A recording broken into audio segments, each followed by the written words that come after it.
कामने माझे हेची सर्व सुख तू कामने माझे तू कामने माझे तू कामने माझे हेची सर्व सुख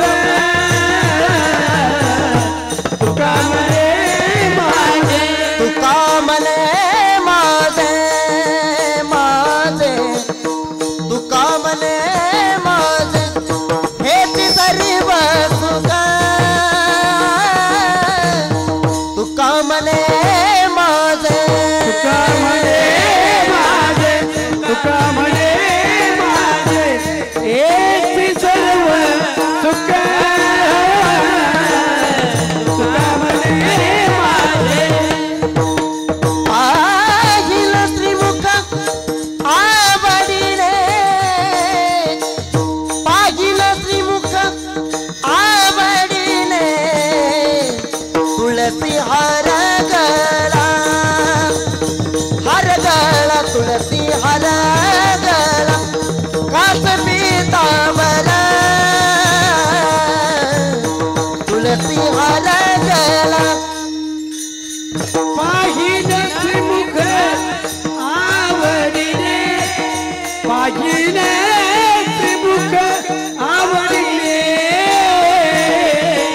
तुळसी हार गळा हा तुळसी हार गळा कासे पीतांबर तुळसी हार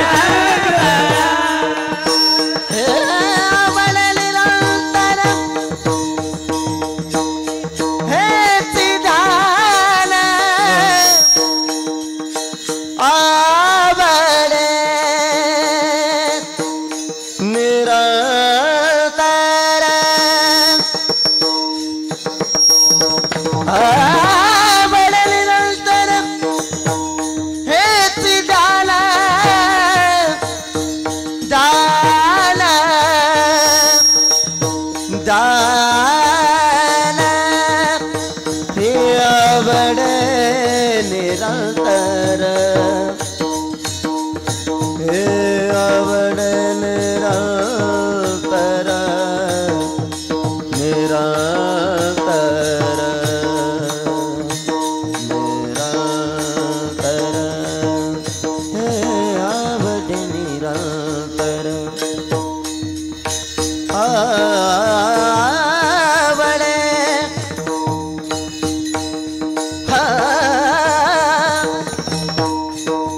आवडे निरंतर हेची जाल तुळसी हार गळा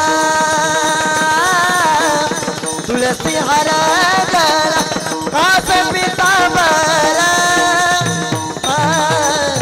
तुळसी हार गळा आवडे निरंतर हेची जाल आवडे निरंतर हेची जाल तुळसी हार गळा हा तुळसी हार गळा कासे पीतांबर तुळसी हार गळा हरि विठो बारको मागे विठो बारको मागे विठो बारको मागे विठो बारको मागे विठो बारको मागे विठो बारको मागे विठो बारको मागे बारको मागे हरि विठो बारको मागे हरि विठो बारको मागे विठो बारको मागे विठो बारको मागे विठोबार कुमाई विठोबार कुमाई विठोबार कुमाई विठोबार कुमाई विठोबार कुमाई विठोबार कुमाई विठोबार कुमाई विठोबार कुमाई विठोबार कुमाई विठोबार कुमाई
हरि जय जय राम जय जय राम कृष्ण जय जय राम जय जय राम हरि जय जय राम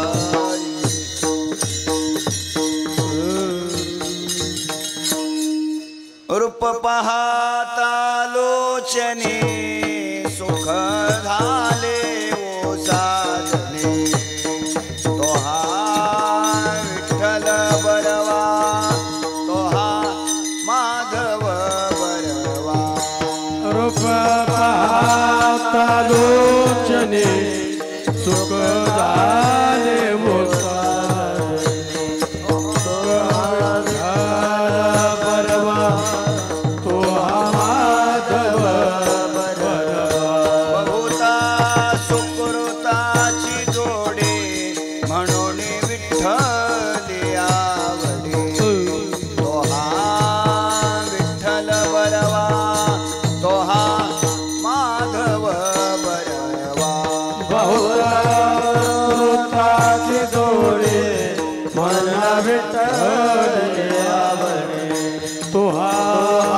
विठ्ठल बरवा तुहा माधव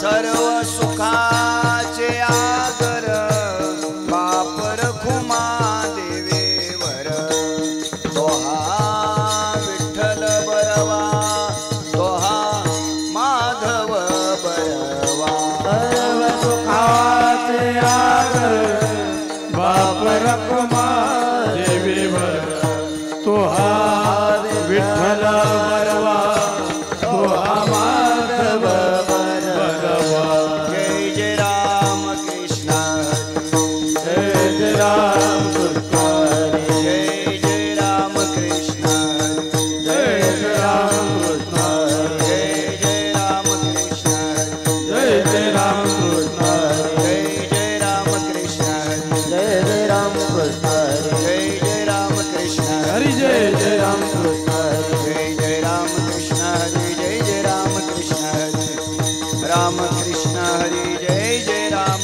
कृष्ण जय जय राम कृष्ण हरि जय जय राम कृष्ण हरि राम कृष्ण हरि जय जय राम कृष्ण हरि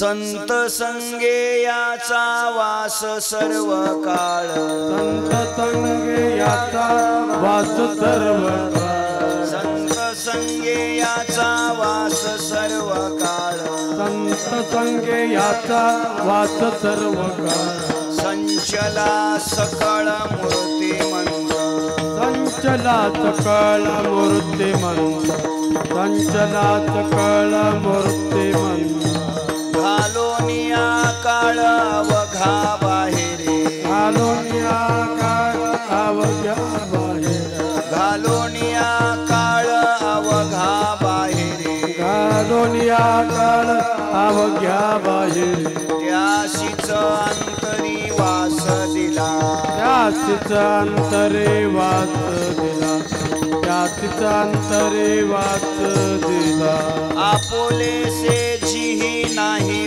उरो दिले आपुलेचे नाही ओळ आपुलेशे जी नाही उरो दिले आपुलेचे नाही ओढिले चोजविता भले आईशी स्थळे तो जविता भले आयचे तो जविता भले आयचे घालोनिया काळ अवघा बाहेरे घालोनिया काळ अवघ्या बाहेर घालोनिया काळ अवघा बाहेरे घालोनिया काळ अवघ्या बाहेर त्याशीच अंतरी वास दिला त्याच अंतरे वाच दिला त्याच अंतरे वाच तुका म्हणे नाही झाकत परिमळ कामने नाही ताकत परिमळ तुका म्हणे नाही झाकत परिमळ कामने नाही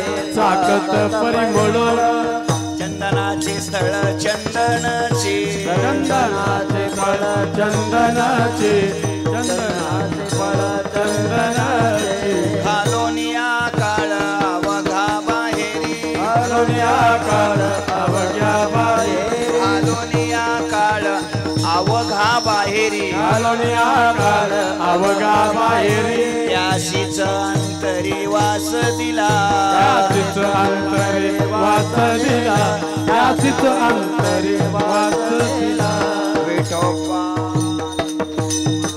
जय जटोबा कुमारी टोबा रखुमाई हरे विठोबार कुमारी टोबा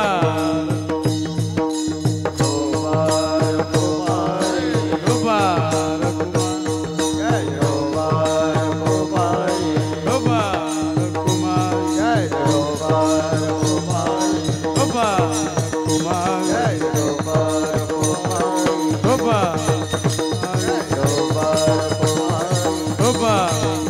टोबा कुमाई विठोबार कुमारी टोबा कुमाई विठोबार कुमारी कुमाई विठोबार कुमारी टोबा विठोबार कुमारी टोबा कुमाई विठोबार कुमारी टोबा कुमाई विठोबार कुमारी टोबा टोबा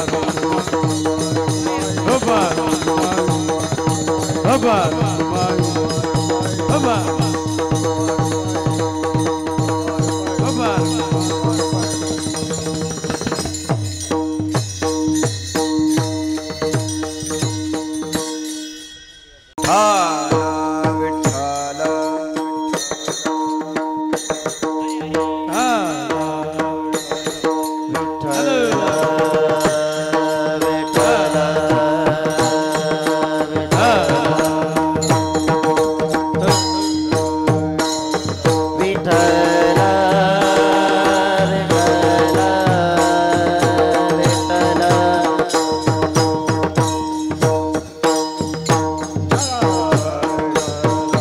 विठ्ठल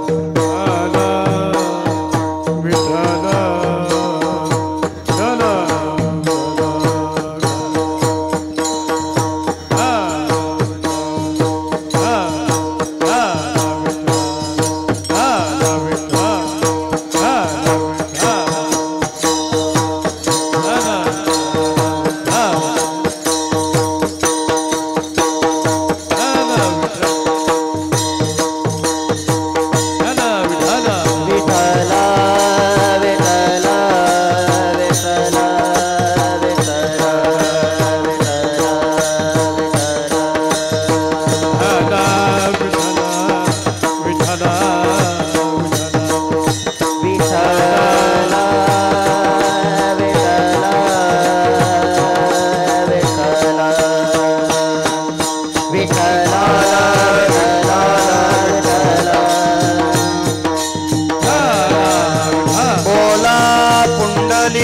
वरदा हरी विठ्ठल श्री ज्ञानदेव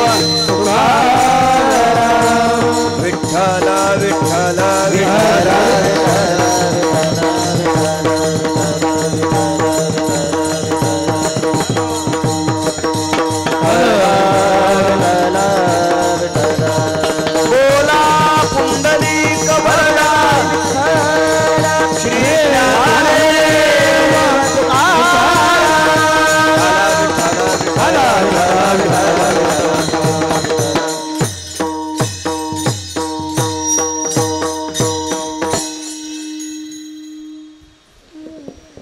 संत संगे याचा वास सर्व काळ,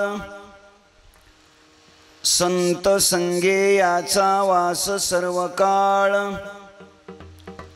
संचला सकळ मूर्तिमंत, घालोन या काळ अवघा बाहेरी,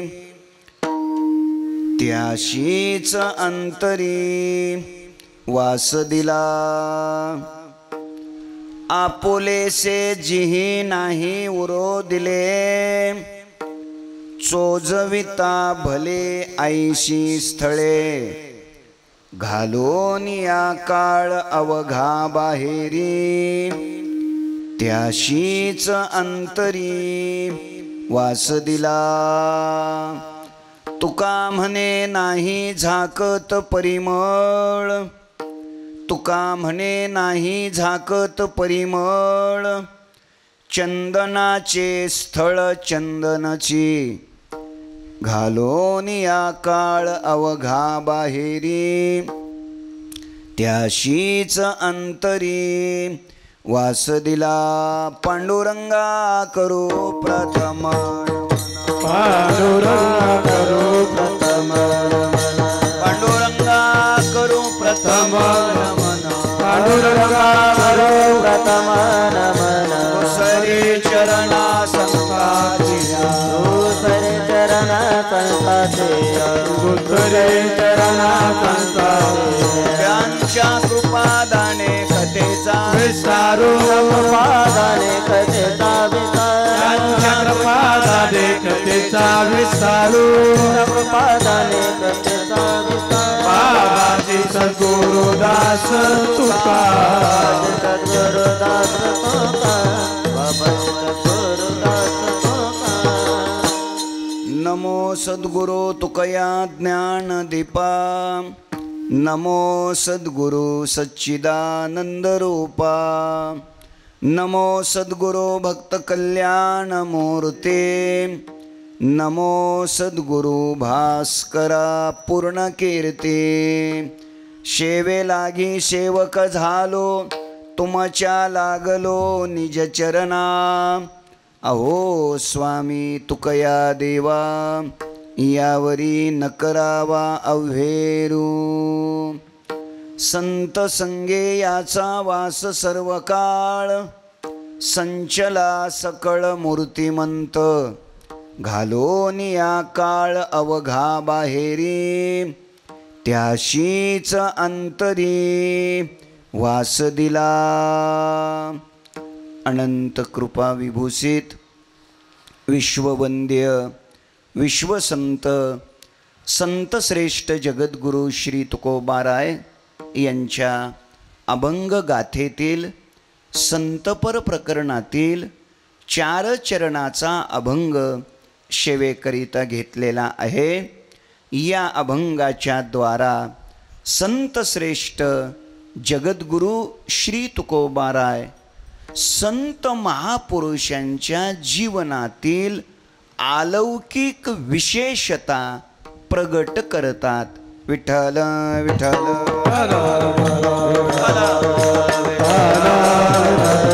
टाळी वाजवा.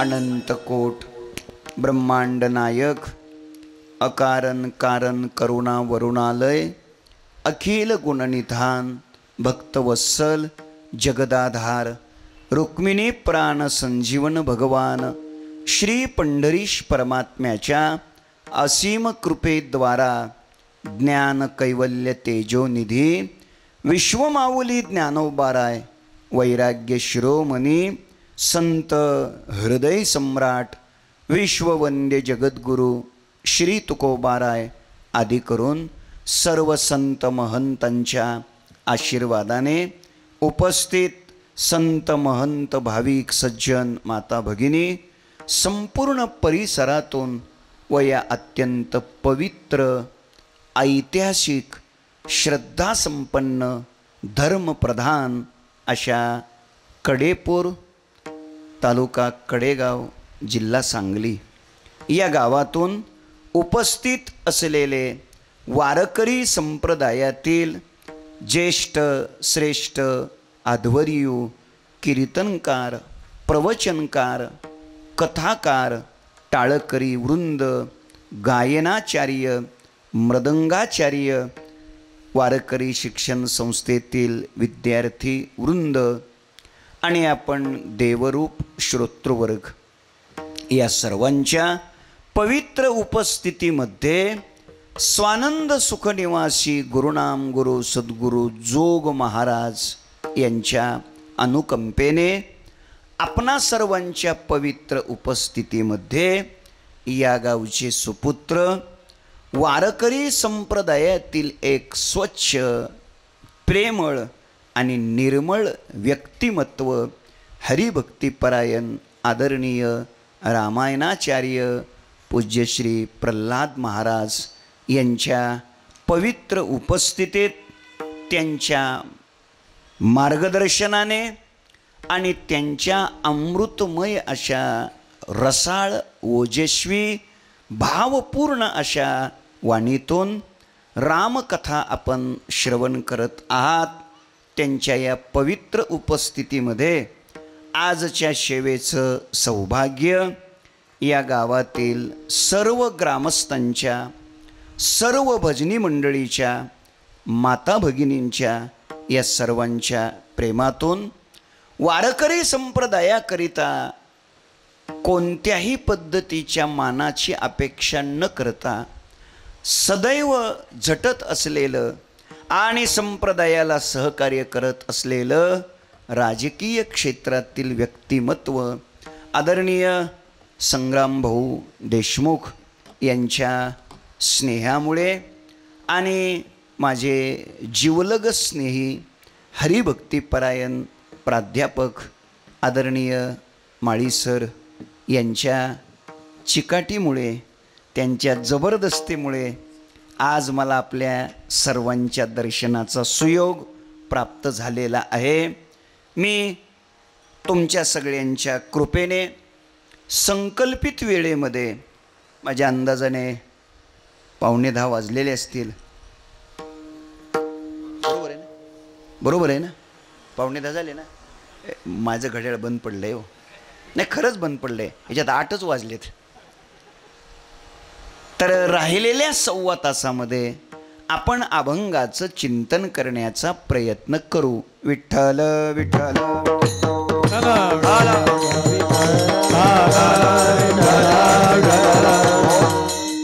मोठ्या श्रद्धेने अत्यंत उत्साहाने भावपूर्ण हृदयाने आपण सर्वजण या धर्ममंडपात उपस्थित आहात.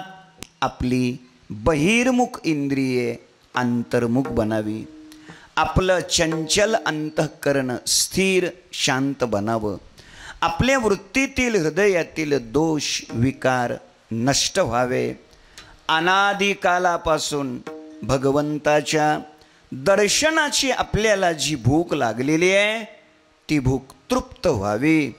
देवामध्ये आणि आपल्यामध्ये अनुभूतीच्या दृष्टीनं जे करोडो किलोमीटरचं अंतर आहे ते अंतर हळूहळू हळूहळू कमी व्हावं.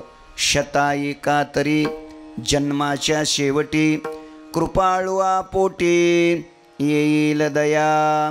भगवान श्री पंढरीरायाला आपली दया यावी. स्वप्नात का होईना येऊन प्रभूने आपल्याला दर्शन द्यावं आणि आपला अनंत जन्माचा प्रवास पूर्ण व्हावा. या स्वच्छ अपेक्षेनेच आपण सर्वजण या धर्ममंडपात उपस्थित आहात. मी आपणा सर्वांच्या चरणकमली अंतःकरणपूर्वक वंदन करतो. वारकरी संप्रदायातील ज्येष्ठ श्रेष्ठ जुने असे टाळकरी या ठिकाणी टाळ घेऊन उभे आहेत. हे सर्व टाळकरी विनेकरी अत्यंत सुमधुर गोड असे गुणी गायक महाराज मंडळी या ठिकाणी टाळ घेऊन उभे आहेत.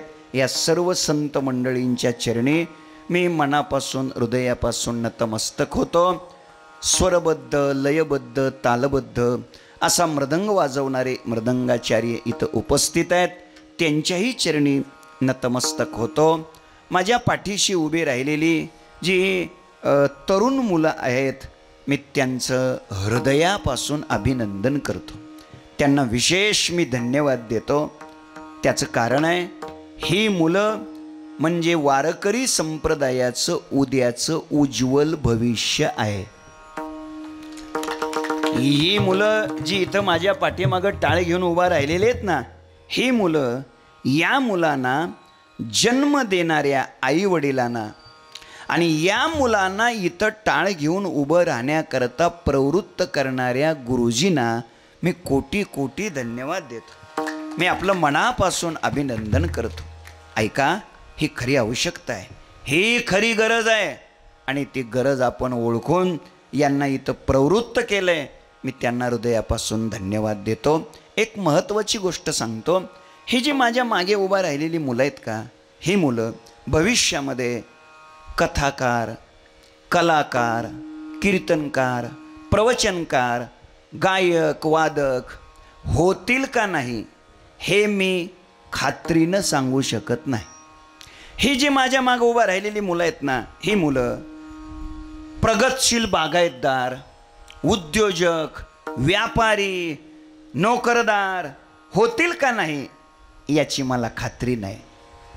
पण ऐका, मी एका गोष्टीची मात्र तुम्हाला नक्की खात्री देऊ शकतो, ही माझ्या मागं उभा राहिलेली ही जी तरणी लहान लहान ही मुलं आहेत ना, ही मुलं भविष्यामध्ये माणसं नक्की होतील. काय होतील ही मुलं? माणसं नक्की होतील. आणि सर, सध्या गरज माणसाची आहे. लोक पुष्कळ आहे तो, लोक पुष्कळ आहे तो, माणसं फार थोडी आहे तो. कडेपूरची लोकसंख्या किती आहे हो सांगा ना? 10,000, माणसं 100 आहेत. माणसं फक्त किती आहेत? 100 आहेत. याचा अर्थ कडेपूरमध्ये लोक पुष्कळ आहेत, माणसं फार थोडी आहेत. माझं बोलणं अजून कळलं नाही? पुढे जाऊन सांगू. प्रत्येक गावात लोक राहतात, प्रत्येक गावात लोक राहतात, फार थोड्या गावात माणसं राहतात. अजूनही कळलं नसलं तर वाक्य सोपं करतो. फार थोडी गावं माणसात असतात. त्या सार्वजनिक बांधकाम विभागाचे लोक गावाच्या स्टँडच्या तिथे एक पाटी लावलेली असते त्याने आणि वर लिहिलं असतं या गावची लोकसंख्या. त्यांनी सुद्धा तिथं शब्द माणसं लिहिलेला नाही, कारण त्यांना बी खात्री नाही माणसं आहेत का नाही कोणास ठाऊक. नीट कीर्तन आहे का? त्यांनी लोक लिहिले, माणसं नाही लिहिले अजून. मी का बोलतो? ही जी माझ्या मागे उभा राहिलेली मुलं आहेत, हे भविष्यात माणसं नक्की होतील आणि म्हणून मी यांचं अभिनंदन करतो. मी अजूनही त्यांचं एका दृष्टिकोनातून अभिनंदन करतो. त्याचं कारण आहे, ऐका, ही जी मुलं आहेत ना, ही मुलं, अजून एक सांगतो, स्टॅम्पवर लिहून देतो मी, ही मुलं आयुष्याच्या शेवटच्या क्षणापर्यंत कसलंही व्यसन करणार नाहीत, हे मी तुम्हाला लिहून देतो. नाही येऊ द्या त्यांना, कीर्तन नाही येऊ द्या, भजन नाही येऊ द्या, नाही काय येऊ द्या, पण ते व्यसन करणार नाही याची मी तुम्हाला खात्री देतो. आणि मग पुढचं वाक्य आहे का, व्यसनमुक्त युवक हाच खरा समाज सुधारक. व्यसनमुक्ती हीच खरी समाजाची प्रगती. एखाद्या वेळेस गावाला गटार नसली तरी चालेल, गावाला गटार नसली तरी चालेल, पण गटारीत पडणारे बंद करा, ही माझी कळकळीची भावना आहे. आणि म्हणून मी या लेकरांचं अभिनंदन करतो. मोरे महाराज त्यांच्याकरता चांगलं कष्ट घेत आहेत, त्यांना मी खूप खूप शुभेच्छा देतो. आणि शुद्ध संप्रदायाची सगळी शिकवण त्यांना जरूर द्या, हेही मी या निमित्तानं आपल्याला प्रेमाची सूचना करतो. हे सगळ्यात महत्त्वाचं आहे. मी आपलं अभिनंदन करतो. आज मला आपल्या सर्वांचं दर्शन झालं. समोर येऊन बसलेले सगळे श्रोते, सज्जन, मायबाप, माता, भगिनी, आपल्या सगळ्यांच्या पवित्र चरणाला वंदन करतो. आणि महाराष्ट्रामध्ये वारकरी संप्रदायाचा प्रचार आणि प्रसार करत असलेलं व्यक्तिमत्व, या गावचे सुपुत्र, या गावचं भूषण, पूजनीय आदरणीय रामायणाचार्य आदरणीय हरिभक्तिपरायण प्रल्हाद महाराज, अर्थात आपल्या सर्वांचे अण्णा, त्यांचा आज या निमित्ताने दर्शन घडलं. मी आपल्या नतमस्तक होतो, आपल्या परिवाराला नतमस्तक होतो आणि माळी सरांना मी हृदयापासून धन्यवाद देतो. का तर त्यांनी मला जबरदस्ती केली म्हणून मी त्यांना धन्यवाद देतो. तुम्ही जबरदस्ती केली नसती तर मी घरी झोपलो असतो आज. बाकी काय, आज त्या निमित्तानं आपलं दर्शन झालं. तर आता चांगलं लक्ष द्यायचंय. कीर्तन आता सुरू झालेलं आहे. काय आनंद वाटतोय मला. केवढं मोठं गाव, केवढा मोठा मंडप, किती दर्जेदार व्यवस्था. एवढा मोठा मंडप असून सुद्धा मंडपात बसायला जागा नाही म्हणून लोक मंडपाच्या बाहेर बसलेत. मंडपात बसायला जागा नाही म्हणून लोक कट्ट्यावर बसलेत, वट्ट्यावर बसलेत. खरं म्हणजे मी जवळपास सर 550 किलोमीटर नांदेडच्या जवळ माळाकोळी नावाचं गाव आणि तिथून मी प्रवास करून आलोय. 550 किलोमीटरचा मी प्रवास केलाय. माझे हात जोडून कडेपूरकरांना माझी विनंती आहे, मंडपाच्या बाहेर जेवढे जेवढे बसलेले आहेत त्यांना माझी कळकळीची हात जोडून विनंती आहे, आपण जिथे बसलेला आहात तिथून एका मिनिटामध्ये उठा आणि ताबडतोब थेट माझ्या जवळ येऊन बसा. पुढं जाऊन बसण्यासारखी जागा कुठं आहे सांगा. आणि अजून एक उत्तर देतो मी तुम्हाला. पुढं का बोलावलं उत्तर ऐका. मी तुम्हाला पुढं बोलावलं याचं कारण सांगतो, ऐका. विश्वाच्या पाठीवर, जगाच्या पाठीवर वारकरी संप्रदाय हाच संप्रदाय असा आहे, तो मागच्या लोकांना पुढं घेणारा संप्रदाय आहे. हे लक्षात घ्या. एरवी मागच्या लोकाला पुढं कोणी येऊ देत नाही. ते फक्त म्हणत असतात तळागाळातील जनतेसाठी, असं म्हणत असतात. सध्या मोसम आहे तळागाळातील जनतेसाठी, पण ते तळागाळातील जनतेसाठी काहीच नसतं. उलट तळातली जनता गाळातच कशी जाईल याच्यासाठी असतं. हे लक्षात ठेवा. आणि म्हणून मी तुम्हाला आवडीनं पुढं बोलवलंय. आता तुम्ही लक्ष द्यायचं. आता अजून एक छोटी विनंती करतो. कोणती?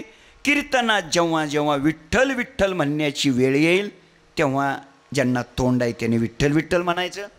टाळी वाजवण्याची जेव्हा वेळ येईल तेव्हा हात आहे त्यांनी टाळी वाजवायची.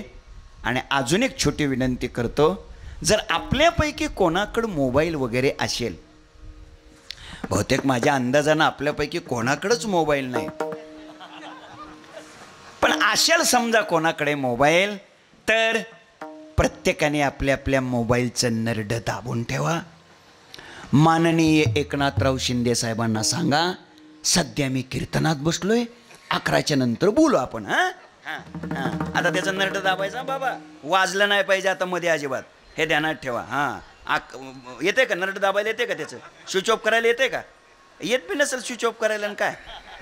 हे पुन्हा वाजलं नाही पाहिजे. लक्ष म्हणजे लक्षच द्यायचं. 11च्या पुढे गेलो तर मग तुमचं किती बी मोबाईल चालू द्या, पण 11 पर्यंत लक्ष चांगलं द्यायचं. हां आता वाजवा टाळी. विठ्ठल विठ्ठल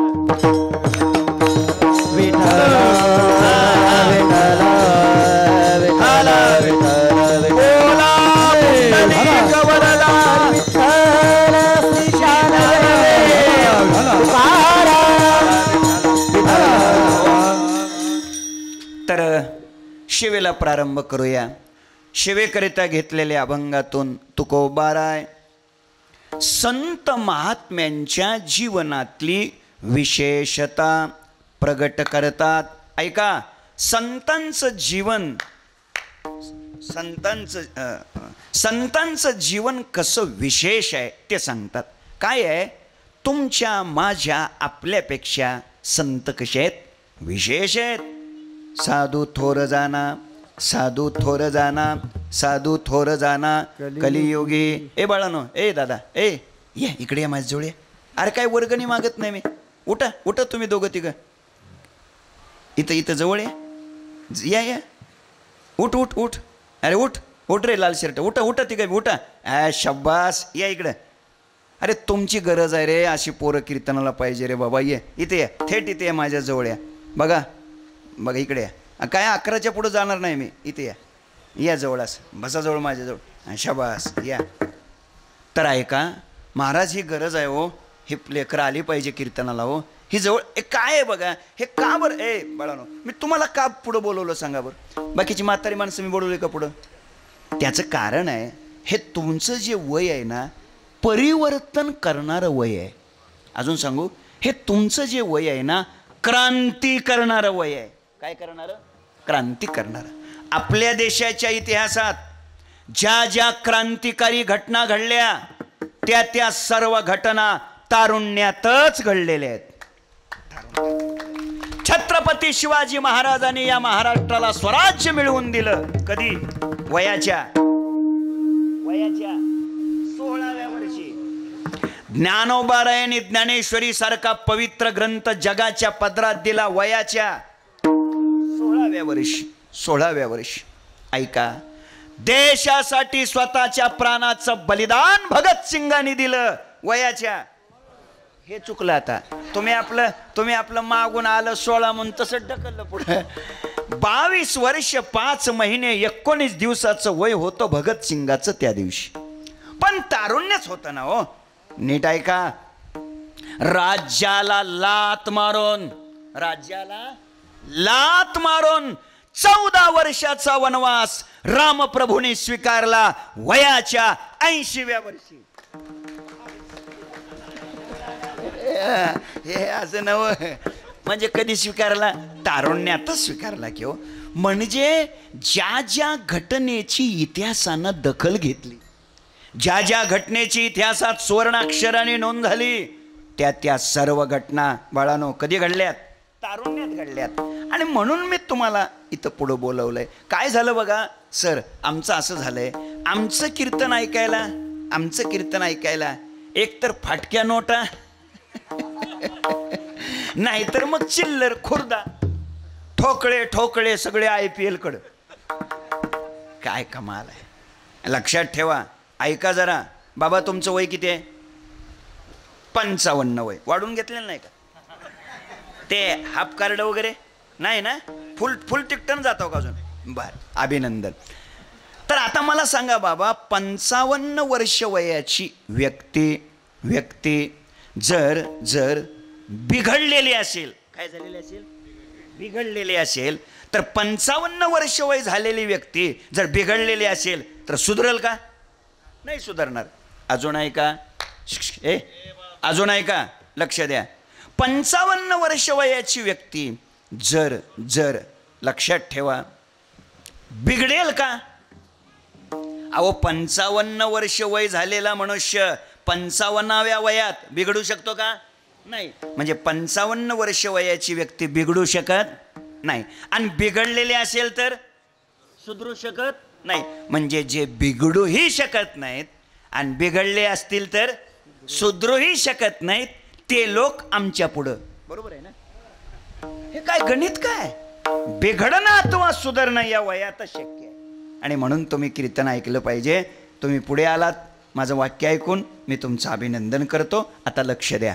मुद्दा आपला इथं चाललेला आहे, संतांचं जीवन कसं आहे? विशेष श्रेष्ठ जीवन आहे. का बरं? संतांचं जीवन विशेष का? छोटा मुद्दा देतो. स्थूल मानानं जर पाहिलं, ढोबळ मानाने जर पाहिलं, लक्ष द्या, पाहिलं तर हात पाय कान नाक डोळे जसे त्यांना म्हणजे संतांना तसेच आपल्याला. मग आपण सामान्य आणि संत विशेष हा फरक का? दुसरं उत्तर देतो. प्रत्येक व्यक्तीचं शरीर पृथ्वी आप तेज वायू आणि आकाश या पंचमहाभूतापासूनच बनलेलं आहे. तर मग संत विशेष आणि आपण सामान्य हा फरक का?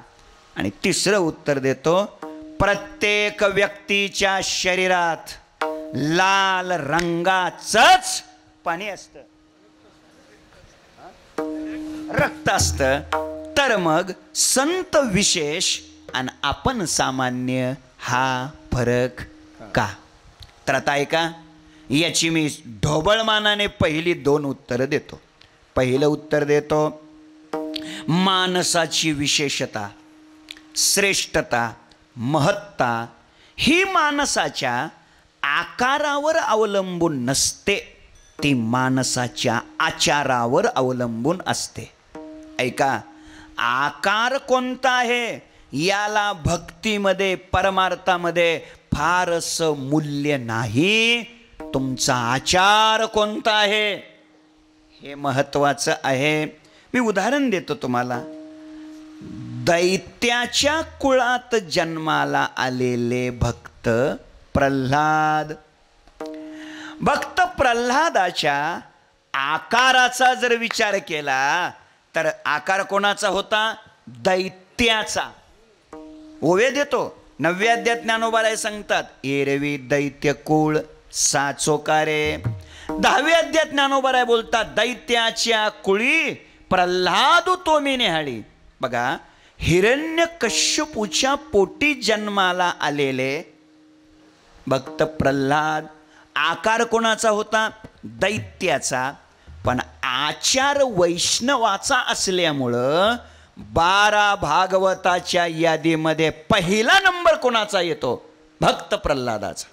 दुसरं उदाहरण देतो, आकार कोणाचा? राक्षसाचा. आकार कोणाचा? राक्षसाचा. पण आचार मात्र साधूचा असल्यामुळं 7 चिरंजीवामध्ये नंबर कोणाचा येतो? बिभीषणाचा. बिभीषण रावणाचा सक्का भाऊ, बरोबर. म्हणजे बिभीषणाचा आकार कोणाचा? बोला, राक्षसाचा. पण आचार साधूचा असल्यामुळं 7 चिरंजीवामध्ये नंबर येतो. तिसरं सांगतो, आकार कोणाचा? माकडाचा. हे कळलं असेल की आता आकार कोणाचा? माकडाचा. पण आचार भक्ताचा असल्यामुळं दास्यत्व भक्तीचे ते आचार्य ठरले. दास्यत्व निकट हनुमंते पै केले, म्हणून देखिले रामचरण, म्हणून देखिले रामचरण. दास्यत्व निकट हनुमंते पै केले, म्हणून देखिले रामचरण, म्हणून देखिले रामचरण. दास्यत्व निकट हनुमंते पै केले, म्हणून देखिले रामचरण, म्हणून देखिले रामचरण, म्हणून देखिले रामचरण. दास्यत्व निकट हनुमंते पै केले, म्हणून देखिले रामचरण. जागर हा, लक्ष द्या. मारुतीरायाचा आकार कोणाचा? झोपले. माकडाचा. आकार कोणाचा? माकडाचा. पण आचार भक्ताचा. बिभीषणाचा आकार कोणाचा? राक्षसाचा. पण आचार साधूचा. प्रल्हादाचा आकार कोणाचा? दैत्याचा. पण आचार वैष्णवाचा. नीट कीर्तन आहे का? मी उदाहरणं 3 दिली, प्रल्हाद, बिभीषण आणि हनुमंतराय. या तिघाच्या आकाराकडं देवानं लक्ष दिलं का या तिघाच्या आचाराकडं देवानं लक्ष दिलं? बोला, आचाराकडं लक्ष दिलं. थोडक्यात सिद्ध काय झालं? मनुष्य हा आकाराचा मनुष्य असावा का आचाराचा मनुष्य असावा? म्हणजे आपण आकारानं माणूस असावं का आचारानं माणूस असावं? आता बोला, आचारानं माणूस असावं. आणि आता खरं बोला, इमानदारीनं बोला, आपण आकाराने माणूस आहोत का आचाराने माणूस आहोत? कशाने? आकाराने. घोटाळा झालाय का नाही? म्हणजे आपला फक्त आकारच कशाचा आहे? पुढचं कशाला मी बोलू? कीर्तन संपल्या आपण म्हणतो राम भाऊ काढा तंबाखू. म्हणजे आमचं कीर्तन थुकण्यात घालवायचं. कीर्तन संपल्यानंतर घरी जाताना पिचकारे हानीत चर्चा कीर्तनाची. आमची काय धंदा आहे? नीट कीर्तन आहे का?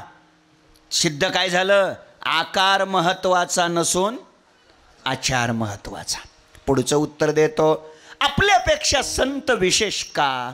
तर अजून एक उत्तर देतो, मानवी जीवनाची विशेषता, श्रेष्ठता, महत्ता ही माणसाच्या कृतीवर अवलंबून नसते, ती त्याच्या वृत्तीवर अवलंबून असते.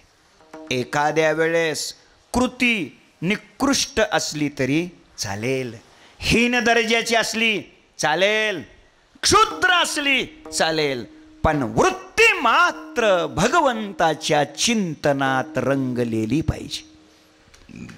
भगवंताच्या चिंतनात. पटवून दिली मी तुम्हाला, नीट ऐका. असू द्या कृती सामान्य चालेल.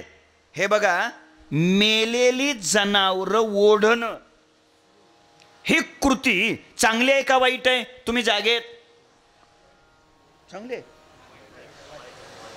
चांगली नाही म्हणली, वाईट म्हणले. किमान कीर्तन होईपर्यंत तरी एका पक्षात राहा. ऐका, लक्ष द्या जरा. मेलेली जनावरं ओढणं ही कृती कशी आहे? वाईट. ही कृती कशी आहे? अपवित्र. बरोबर. मग जर मेलेली जनावरं ओढणं ही कृती जर वाईट असेल, तर मग चोखा मेळ्या संगे ढोरे ओढे, चोखा मेळ्या संगे ढोरे बोले, हरे सोनारा गड कुंकुला, हरे सोनार गड कुंकुला, हरे सोनारा गड कुंकुला, हरे सोनार गड कुंकुला, चोख्या मेळ्या संगे ढोरे बोले, चोखा मेळ्या संगे ढोरे बोले, चोखा मेळ्या संगे ढोरे बोले. चोखा मेळ्या संगे ढोरे ओढे. लक्ष द्या जरा.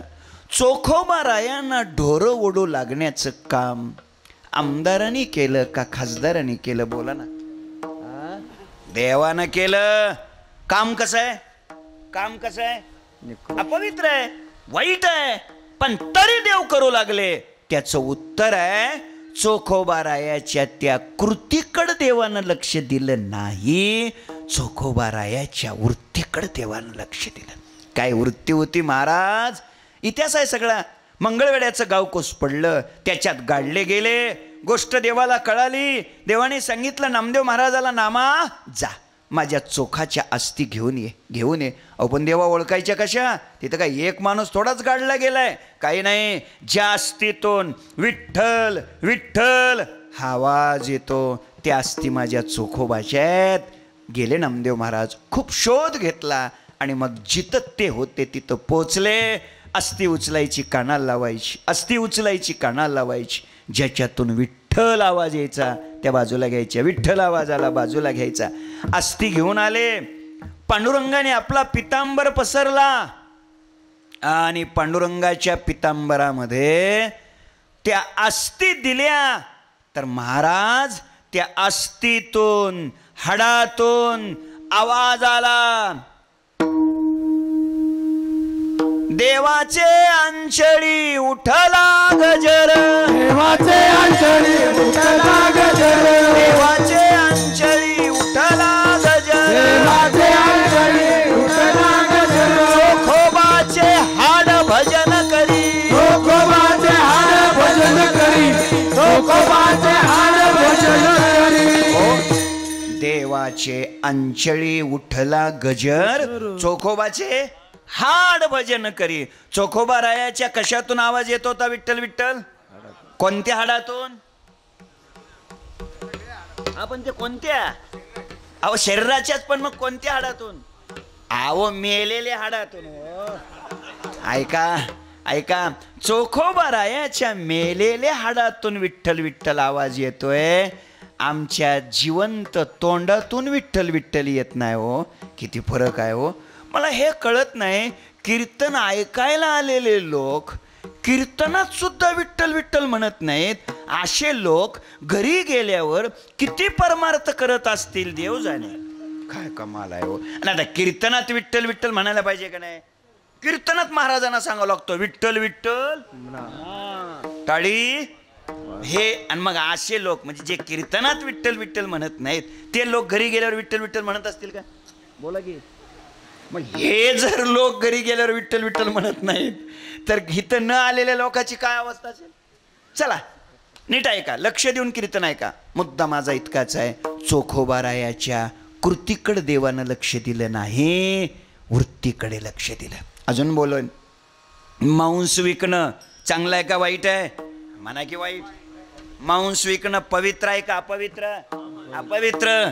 मग असं जर असेल तर मग सजन कसाया विको लागे मास, याचा काय अर्थ लावायचा? मग याचा अर्थ असा आहे, सजन महाराजाच्या कृतीकडे देवानं लक्ष दिलं नाही, त्यांच्या वृत्तीकडे लक्ष दिलं. मायबाप माझी विनंती आहे, कृती वाईट असू द्या चालेल, कृती खराब असू द्या चालेल, आपल्या आपल्या वर्णानुसार, आपल्या आपल्या धर्मानुसार, आपल्या आपल्या आश्रमानुसार, पुढं बोलेन आपल्या आपल्या परिस्थितीनुसार कोणतंही कर्म करायची जीवनात वेळ येऊ द्या, लाजू नका, कर्म जरूर करा. ऐका, कामात कम दुसरं सांगून जातो, कर्म जरूर करा. मूर्ख कोणाला म्हणायचं? मूर्ख, मी मूर्खाची व्याख्या सांगतो. मूर्ख कोणाला म्हणायचं? गरीब असून जर काम करत नसेल तर तो मूर्ख आहे. गरीब असून काम करत नसेल तर तो मूर्ख आहे. आणि अजून एक मूर्खाची व्याख्या सांगतो, श्रीमंत असून जर दान देत नसेल तर तो एक मूर्ख आहे. जागे नाही तुम्ही? मूर्ख किती सांगितली मी? 2. श्रीमंत असून दान देत नसेल तर तो मूर्ख, गरीब असून काम करत नसेल तर तो एक मूर्ख. चला, आपला नंबर कोणत्या यादीत आहे? आता तुम्ही बघा, आज आम्हाला काहीच म्हणायचं नाही, मी आपल्या मूर्खाच्या 2 व्याख्या सांगून टाकल्या. माझा मुद्दा इतकाच आहे, कोणतंही कर्म करायची वेळ जीवनात येऊ द्या, लाजू नका. फक्त ते कर्म करताना वृत्ती मात्र भगवंताच्या चिंतनात रंगलेली राहू द्या. देह काम करीवो मन हे गोविंदे, देह काम करीवो. थोडक्यात काय, कृती खराब असली तरी चालेल पण वृत्ती चांगली असली. कधी कधी असं होतं महाराज, ऐका ऐका, कधी कधी असं होतं, कृतीच चांगली असते, कृती चांगली असते आणि वृत्ती मात्र हलकट असते. हो, काय उपयोगाचं आहे हो? जुन्या काळातली गोष्ट आहे, साधारणतः 45-50 वर्षापूर्वी, 40-45 वर्षापूर्वीची गोष्ट आहे. एक तालुक्याचे तहसीलदार होते. ते तालुक्याहून खेड्यावर आले. खेड्यातलं कामकाज उरकलं, ऐका, आणि कामकाज उरकून पुन्हा ते तालुक्याला निघाले. झालं असं, रस्ता खराब होता, रस्ता व्यवस्थित नव्हता. ऐका, ते वरून असं सुकल्यासारखा दिसायचा रस्ता, वाळल्यासारखा, खालून मात्र चिखल तसाच. त्याला आमच्या भागात डेरा म्हणतात. डेरा, डेरा तुमच्याकडे काय वेगळं म्हणत असतील. वर्ण सुकल्यासारखं दिसतं, ते हडकल्यासारखं दिसतं वरून, खालून मात्र चिखल तसाच. असा रस्ता होता. रस्ता खराब होता, रस्ता नीट नव्हता, कारण त्यावेळेस देशाला गडकरी साहेब मंत्री नव्हते. तुम्ही कीर्तन ऐकत नाहीत का? 45 वर्षापूर्वी गडकरी साहेब कुठं मंत्री होते? देशाला नव्हते. आणि त्यामुळे रस्ते खराब होते. महाराज, सर, आज इतका आनंद वाटतोय महाराज, एवढं समाधान वाटतंय महाराज, अक्षरशः इतके दर्जेदार रस्ते आहेत. रोज महाराष्ट्रात फिरा, किमान 500-400 किलोमीटर आम्ही रोज फिरतोय. लक्षात ठेवा, रात्रीपासून आत्तापर्यंत मी 450 किलोमीटर प्रवास केलाय. ध्यानात ठेवा, हा 450 किलोमीटरचा प्रवास फक्त 7 तासात झालाय. 7 तासात. नांदेड ते कडेपूर किती तासात? 7 तासात. नांदेड ते कडेपूर. कशामुळं? रस्ता चांगले असल्यामुळं. म्हणून मी नेहमी म्हणतो, बिचाऱ्या गडकरीने महाराज लोकांचं आयुष्य वाढवलं. लक्षात ठेवा सर, मी 4ला 5 मिनिटं कमी असताना घरून निघालो. 4ला 5 मिनिटं कमी असताना मोरे महाराज 7:30ला तुमच्याकडे आलो का नाही? बार्शी ते अमरापूर 3.5 तासात आलोय. कशामुळं? कोणामुळं? कोणामुळं? कोणामुळं? काय? आणि म्हणून मी नेहमी म्हणतो बिचारीने महाराज लोकांचं आयुष्य वाढवलं. बघा काय रस्ते आहेत, त्या रस्त्याने निघालं म्हणून आम्ही नेहमी बघा उड्डाण पूल तर अरे राम रे राम, अक्षरशः एखाद्या उड्डाण पुलावरनं रात्रीच्या वेळेला जा तुम्ही, असं वाटतंय आपण स्वर्गात आहोत का काय. काय ती लाइटिंग हे अरे काय प्रश्नच नाही. ऐका ऐका, म्हणून आम्ही त्यांचं आवडीनं नाव ठेवलंय. त्यांचं नाव काय? नितीन गडकरी. पण आम्ही त्यांचं एक नाव ठेवलंय नितीन रोडकरी. नितीन रोडकरी. आम्ही अजून एक त्यांचं नाव ठेवलंय नितीन पुलकरी. काय पुल आहेत महाराज, नितीन पुलकरी. आणि आम्ही अजून एक त्यांचं नाव ठेवलंय नितीन रोडकरी. शिरत नाही का डोक्यात लवकर? प्रश्नच नाही. एक लक्षात ठेवा बाबा, जे चांगलं आहे ना त्याला चांगलं म्हणायचं धाडस दाखवा. हे लक्षात ठेवा, चांगल्याला चांगलं म्हणा ना. अरे लोक वाईट वागायला घाबरत नाहीत आणि आपण चांगल्याला चांगलं म्हणायचं नाही. जे चांगलं आहे त्या गोष्टीला चांगलं म्हणा. महाराष्ट्रात देशात फिरा तुम्ही कुठे, बघा रस्ते किती दर्जेदार आहेत. चला, मला जास्त काय बोलायचं नाही. तुम्हाला मला काय म्हणायचं असेल ते कळलं बी असेल. मला अधिक काय त्याचा विस्तार करायचा नाही. तुम्ही आपलं कीर्तन ऐका. मी काही प्रचाराला आलेलो नाही. ऐका, मुद्दा माझा समजून घ्या. मुद्दा इतकाच आहे. तर ती त्या तहसीलदार साहेबाची गाडी काय झाली? फसली ना. फसली, गाडी अडकली. ड्रायव्हरनं रेस केली, चाकं तशी आतच गेली. काय करावं? साहेब गाडीतनं खाली उतरले, खिशातला मोबाईल काढला. शिपायाला बोलवायचं होतं ना, पण झालं काय, जागा खड्ड्याची होती, कुठल्याच कार्डला रेंज नव्हती. संकट आली की सगळी एकदाच येतात. ऐका ऐका, काय करावं? तेवढ्या 10 ते 15 पोरं, 20-25 वयोगटातली तरुणी पोरं अशी तिथं आली. काय झालं साहेब? गाडी फसली, मदत करा रे. ठीक आहे म्हणे, आम्ही मदत करतो. त्या पोराने काय केलं, ढकलून ढकलून ढकलून ती गाडी बाहेर काढली. साहेब खुश झाले. साहेबांनी खिशात हात घातला, एक 500 रुपयाची नोट काढली, पोरांच्या हातात दिली. पोरांनाही बरं वाटलं, पोरं खुश झाली, पोरं निघाली, साहेब निघाले. पण पुन्हा साहेबांनी हाक मारली, बाळानो इकडे. तरुण आहेत तुम्ही? म्हणे हो. काय करता उद्योग? मुलांनी सांगितलं हाच उद्योग करतो. हाच उद्योग? हो म्हणे, हाच उद्योग करतो. अशीच कोणाची गाडी फसली केली तर आम्ही ढकलून ढकलून काय करतो, बाहेर काढतो. बिचारे खुश होतात, 500 रुपये देतात, आमचं आपलं भागतं. मुलं निघाली, साहेब निघाले. पण पुन्हा साहेबांनी हाक मारली, बाळानो इकडे. नाही काय, कारण ते साहेब थेट तहसीलदार झालेले होते, जसे पोस्टिंगनं नव्हते. हां, थेट. त्याने विचारलं, पोरानो तुमचा हा उद्योग पावसाळ्यात चालेल, उन्हाळ्यात काय करता? मुलांनी उत्तर दिलं हाच उद्योग करतो. उन्हाळ्यात सुद्धा? म्हणे हो. ते बघा म्हणे, तिकडं बघा, तिकडं. तुम्ही नका बघू, तुम्ही नका. ते बैलगाडी बघितली का म्हणे? बघितली. त्यात ते पाण्याच्या टिपा मांडलेल्या पाहिल्या का म्हणे? टाक्या पाहिल्या. लांब जातो म्हणे आम्ही, बैलगाडीत त्या टिपात भरून पाणी आणतो आणि तिथं ओततो म्हणे. तिथं ओतलेलं पाणी उतारानं बरोबर इथं येतं म्हटले. आम्ही उन्हाळ्यात सुद्धा ही जागा वाळूच देत नाही म्हणे. आता मला उत्तर द्या, फसलेली गाडी ढकलून ढकलून बाहेर काढणं ही कृती चांगली आहे का वाईट आहे? बोला की.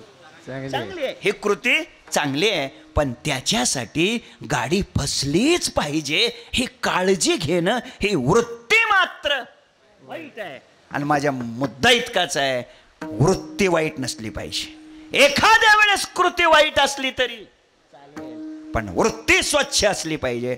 तर आता ऐका, संत आपल्यापेक्षा विशेष का? तर याची 2 उत्तरं दिली. त्यांचा आचार श्रेष्ठ म्हणून ते विशेष. दुसरं उत्तर, त्यांची वृत्ती श्रेष्ठ म्हणून ते विशेष. तुकोबारायांना साधकाने विचारलं. काय विचारलं? तुकोबारायांना साधकाने विचारलं. हां, दुखतायत का? विचारलं की संत आमच्यापेक्षा विशेष का? असं त्यांच्या जवळ काय आहे?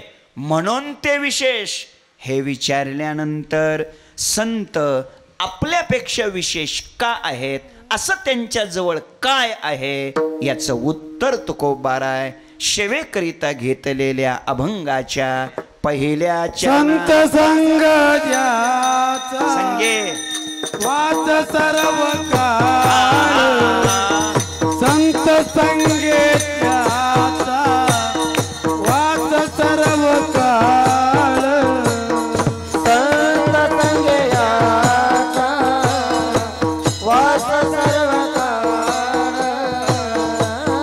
संत संगे याचा वास सर्व काळ,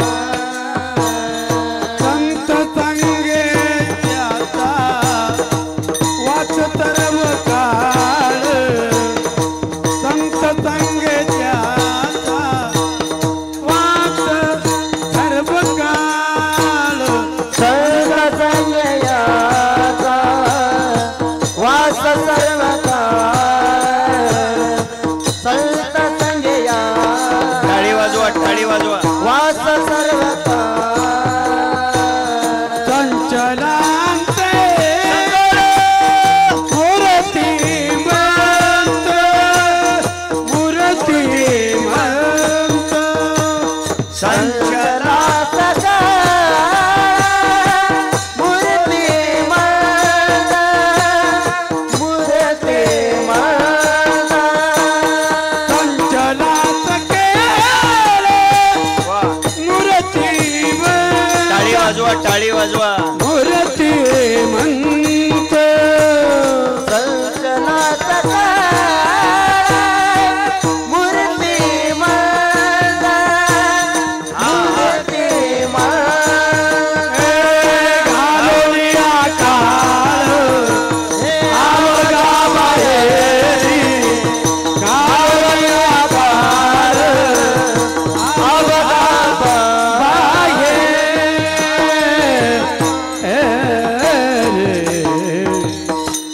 संत संगे याचा थोडं थोडं मी तुमचं नुकसान करतोय कारण वेळेसाठी बाकी काय नाही. संत संगे याचा वास सर्व काळ, संचला सकळ मूर्तिमंत. लक्ष द्या, चिंतन इथं चाललंय. संत हे आपल्यापेक्षा विशेष का याची चर्चा चालली आहे. पहिली दोन उत्तर देऊन टाकले त्याची. त्यांचा आचार श्रेष्ठ आणि त्यांची वृत्ती श्रेष्ठ म्हणून विशेष. पण आता तुकोबारायनंच विचारलं, संत आमच्यापेक्षा विशेष का, असं त्यांच्याजवळ काय आहे म्हणून विशेष. मग महाराजांनी उत्तर दिलं, संत संगे याचा वास सर्व काळ. याचा म्हणजे देवाचा.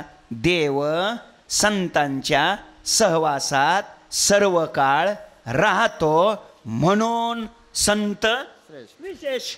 नीट आता कीर्तन ऐकायचं हं. तर मग या पहिल्या चरणावर एक प्रश्न आहे, शंका आहे. कोणती? देव त्यांच्या सहवासात सर्व काळ राहतो म्हणून संत विशेष असं वर्णन कुणी केलं? हा नियम कुणी सांगितला? तुकोबारायने. तर मग प्रश्न असा आहे या पहिल्या चरणावर, देव सर्व काळ कुठं राहत नाही. देव सर्व काळ कुठं राहत नाही. देव कुठं राहत नाही. देव कुठं राहत नाही. आता सगळीच प्रमाण पाठ आहेत. विठ्ठल जळी स्थळी विठ्ठल विस्तारला जनी, सर्वा घटी राम, कहा पगडारू देखे अनेरा. सगळे बघून घ्या. आनो आनोत, रेणू रेणूत, कना कनात, सर्व ठिकाणी कोण आहे? देव आहे. बरोबर. जरा नीट ऐका. देव नाही म्हणणाराच्या जवळ सुद्धा कोण आहे? कशावरून? तो नाही म्हणतो यावरून. नाही का तुमच्या लक्षात आलं? अहो, देव नाही असं वाक्य म्हणण्यासाठी सुद्धा त्याच्याजवळ कोण पाहिजे? त्याच्या शरीरात कोण पाहिजे? देवच ना. त्याच्या शरीरातला जर देव निघून गेला तर देव नाही असं वाक्य तरी म्हणता येईल का? मग शेजाऱ्याने म्हणावं लागेल, राम नाम सत्य है, उचला आता. नीट आहे का?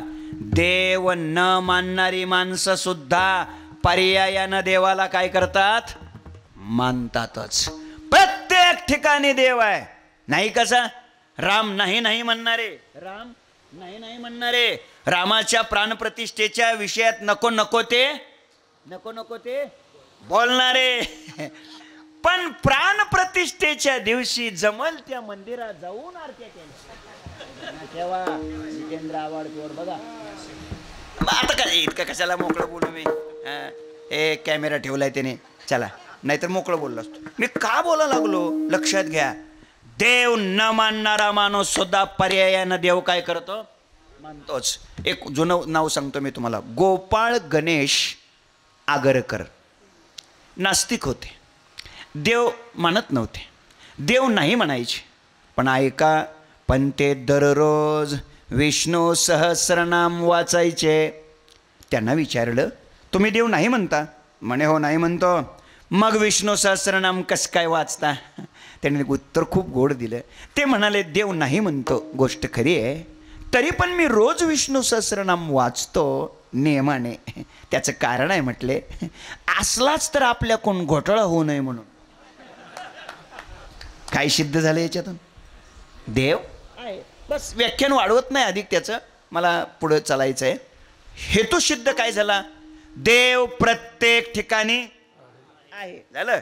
आता एक विचारतो, म्हणजे तुमच्या माझ्या आपल्या सर्वांच्या जवळ कोण आहे? देव आहे. बरोबर बरोबर. आता एक सांगा, तो 2.5 तास आपल्या जवळ असतो का सर्व काळ असतो? सर्व काळ असतो. बघा, म्हणजे दोन्ही उत्तर तुम्हीच दिली. पहिलं उत्तर काय तुम्ही दिलं? देव सर्व ठिकाणी आहे. आणि दुसरं उत्तर काय दिलं? सर्व काळ आहे. तर मग माझा प्रश्न आहे, आपण सगळेच विशेष का नाहीत? कारण तुकोबारायांनी संत विशेष ठरवताना घटनेतलं कोणतं कलम वापरलं? देव त्यांच्या सहवासात सर्व काळ राहतो म्हणून संत विशेष. बरोबर. मग तुमच्या माझ्याही सहवासात सर्व काळ काय भूत राहतात का? देवच राहतो का नाही? ज्या कलमाने संत विशेष ठरले तेच कलम तंतोतंत आपल्या सगळ्यांना लागू आहे का नाही? बोला बोला, आहे का नाही? कलम लावताना सगळीकडे कसं लागलं पाहिजे?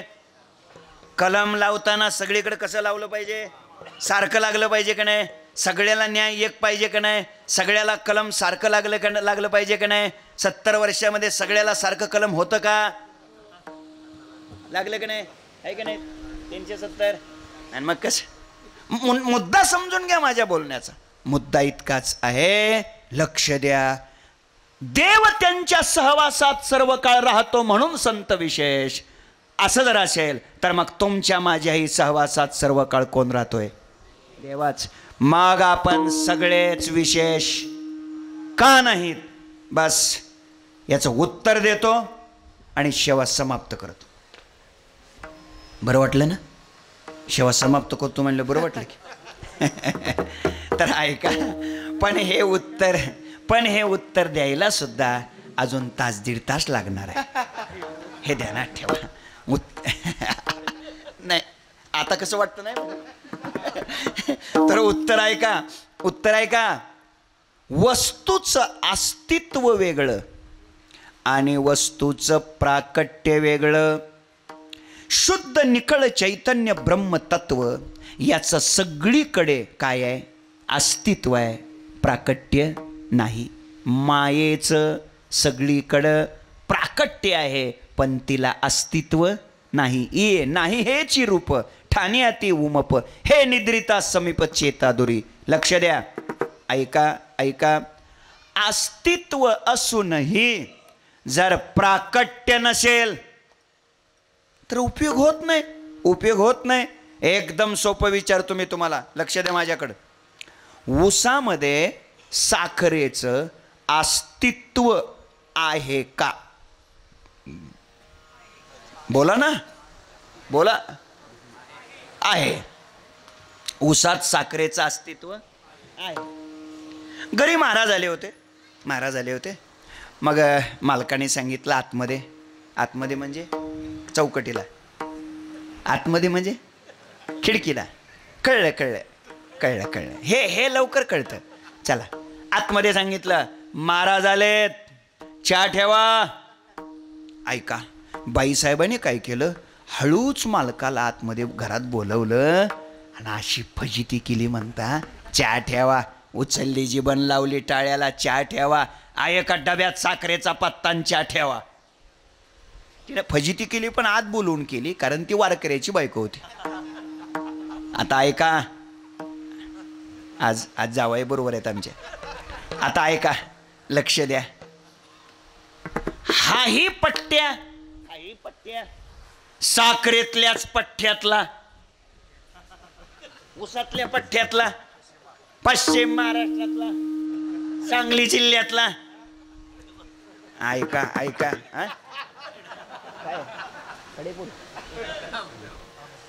आणि मग ऐका, यानं हे पठ्ठ्यानं ठणकावून सांगितलं पत्नीला, काय, जा आणि तिथले 2 ऊस मोडून आणि टाक पातेल्यात. आता बोला, लक्ष द्या, कीर्तनाकडे लक्ष द्या. बोला, चहा होईल का? चहा होईल का? का ऊसात साखर नाही का? आहे ना, ऊसात साखर आहे ना, मग टाका की 2 ऊसच मोडून पातेल्यात. होतोय का चहा? याचा अर्थ असा आहे, ऊसात साखरेचं अस्तित्व आहे पण प्राकट्य नाही, चहा होऊ शकत नाही. पुढचं विचारतो, माझ्या माता भगिनींना विचारतो, दुधामध्ये तूप असतं का? दुधात तूप असतं का म्हणतोय मी? हा, आहे ना. वा, घरी महाराज आले होते, मालकानं सांगितलं जरा भातावरती तूप वाढा, भातावरती तूप वाढा.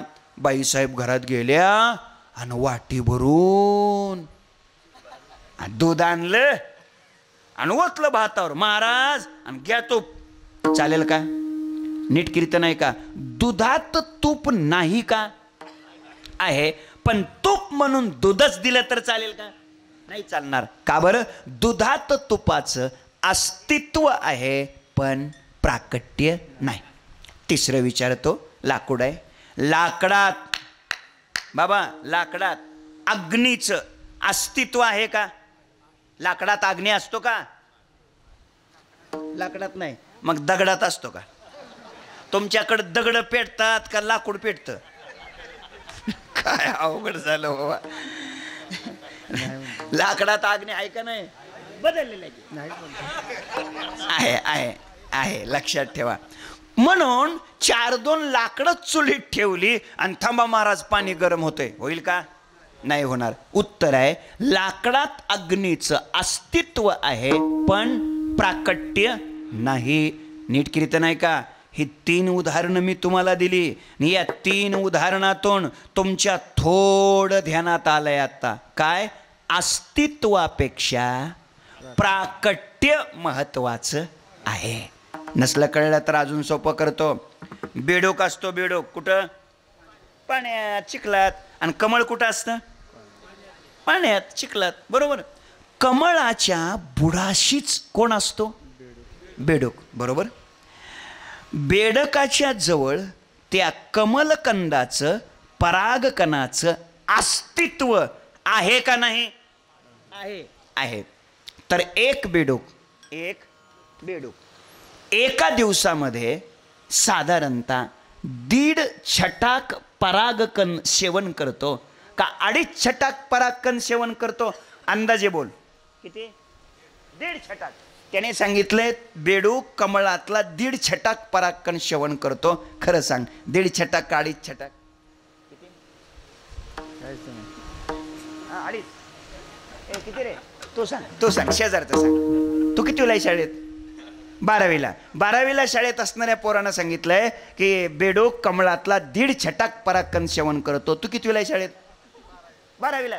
खरं सांग, तुझं आणि त्याचं ज्ञान कसं आहे बघू आपण. सांग, किती सेवन करतो? 1.5 छटाक का 2.5 छटाक? किती? 1.5 छटाक. दोघांनी युती केलेली आहे, काय अडचण. तर ऐका, किती सेवन करतो? अरे बेडूक कुठं परागकण खातोय? नीट कीर्तन ऐका. बेडकाच्या जवळ परागकणाचं कमलकंदाचं अस्तित्व आहे का नाही बोला? आहे, आहे. तरी पण तो परागकण सेवन करत नाही. त्याचं कारण आहे अस्तित्व आहे पण प्राकट्य नाही, आणि म्हणून तो परागकण खात नाही. मग बेडूक काय खातो आता बोला? चिखल. काय खातो? चिखल. चिखल. कोण? बेडूक. कोणता? हा, कोणता बेडूक? हा, चिखलातला बेडूक. चिखलातला. आणि हे मी कोणाचं सांगतोय? बेडकाचं सांगतोय. आणि त्याच्यासाठी मी एवढी धावपळ करून आलोय. काय कमाल आहे. कीर्तन ऐकताना लोकांना कीर्तन आपल्यासाठी चाललंय असं वाटतच नाही राव. काय कमाल. कारण श्रीमद भागवत कथेत महाराज म्हणालेले असतात, भगवत पूज्यपाद शुकाचार्य महाराज राजा परीक्षितीला म्हणाले. लोक म्हणतात परीक्षितीला म्हणाले, म्हणू द्या परीक्षितीला, आपल्याला काय करायचंय? ऐका, बेडकाच्या जवळ कमलकंदाचं अस्तित्व आहे पण प्राकट्य नाही, म्हणून तो काय खातो? चिखल खातो. चला पुढचं उदाहरण देतो. गोचिड माहिती आहे का तुम्हाला? बोला ना राव. गोचिड माहित आहे? गाईच्या शिंगाला असतो का शेपटीला असतो? काशेला असतो. वा वा, काशेला असतो. आणि दूध कुठं असतं? दूध कुठं असतं? काशीमध्येच असतं. म्हणजे त्या गोचिडाच्या जवळ दुधाचं अस्तित्व आहे का बोला? अस्तित्व दुधाचं गोचिडाच्या जवळ आहे.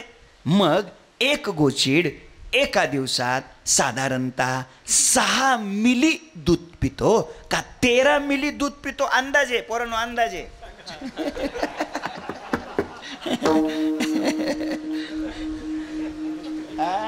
नाही पेत, नाही पेत. पोरं सावध झाली आता. नाही पेत. का बरं दूध पेत नाही? ती वेलेली गाय आहे, वेलेली चांगली दुधाची गाय आहे. सांगा किती पिल दूध तो? नाही पेत. का पेत नाही? उत्तर आहे, गोचिडाच्या जवळ दुधाचं अस्तित्व आहे पण प्राकट्य नाही, आणि म्हणून तो दूध पित नाही. चला बोला मग काय पेतो सांगा? रक्त पेतो. कोण? गोचिड. बरोबर बरोबर. एकच गोचिड असं दुसऱ्याचं रक्त पितो का सगळीच गोचड असं दुसऱ्याचं रक्त पितात रे? बोला बोला. सगळीच ना? सगळीच ना? सगळी तशीच आहेत ना? हा हा, हे म्हणतात सगळी तशीच आहेत म्हणतात. आता माझा काय दोष आहे? तुम्हीच उत्तर देता. नीट कीर्तन ऐका, माझी विनंती आहे. करताच आलं तर समाजाचं पोषण करा, पण कोणाचं शोषण करू नका. हात जोडून विनंती आहे माझी. आजच्या कीर्तनातला हा संदेश आहे, हे लक्षात ठेवा. गोचिडाच्या जवळ दुधाचं अस्तित्व आहे पण प्राकट्य नाही, दूध पिऊ शकत नाही. चला पुढं. 6वा दृष्टांत सांगतो. गरीब माणूस आहे, दरिद्री माणूस आहे, भुकेलेला माणूस आहे, खूप दरिद्री आहे, भीक मागतोय. द्यावं गरीबाला काहीतरी म्हणून भीक मागतोय. पण तो ज्या जागेवर बसून भीक मागतोय ना, त्याच्या खाली जमिनीत 3 फूट खोल अंतरात सोन्याच्या मोहरानं भरलेला हंडा आहे. हंडा. फक्त तो भिकारी नेमका कुठं बसून भीक मागतोय ती जागा मला विचारू नका. नाहीतर लोक कीर्तन झाल्यावरती जागा खोदायला जायचे. ऐका, त्या दरिद्री माणसाच्या जवळ धनाचं अस्तित्व आहे का नाही? आहे. तरी पण तो भीक मागतोय. कारण का?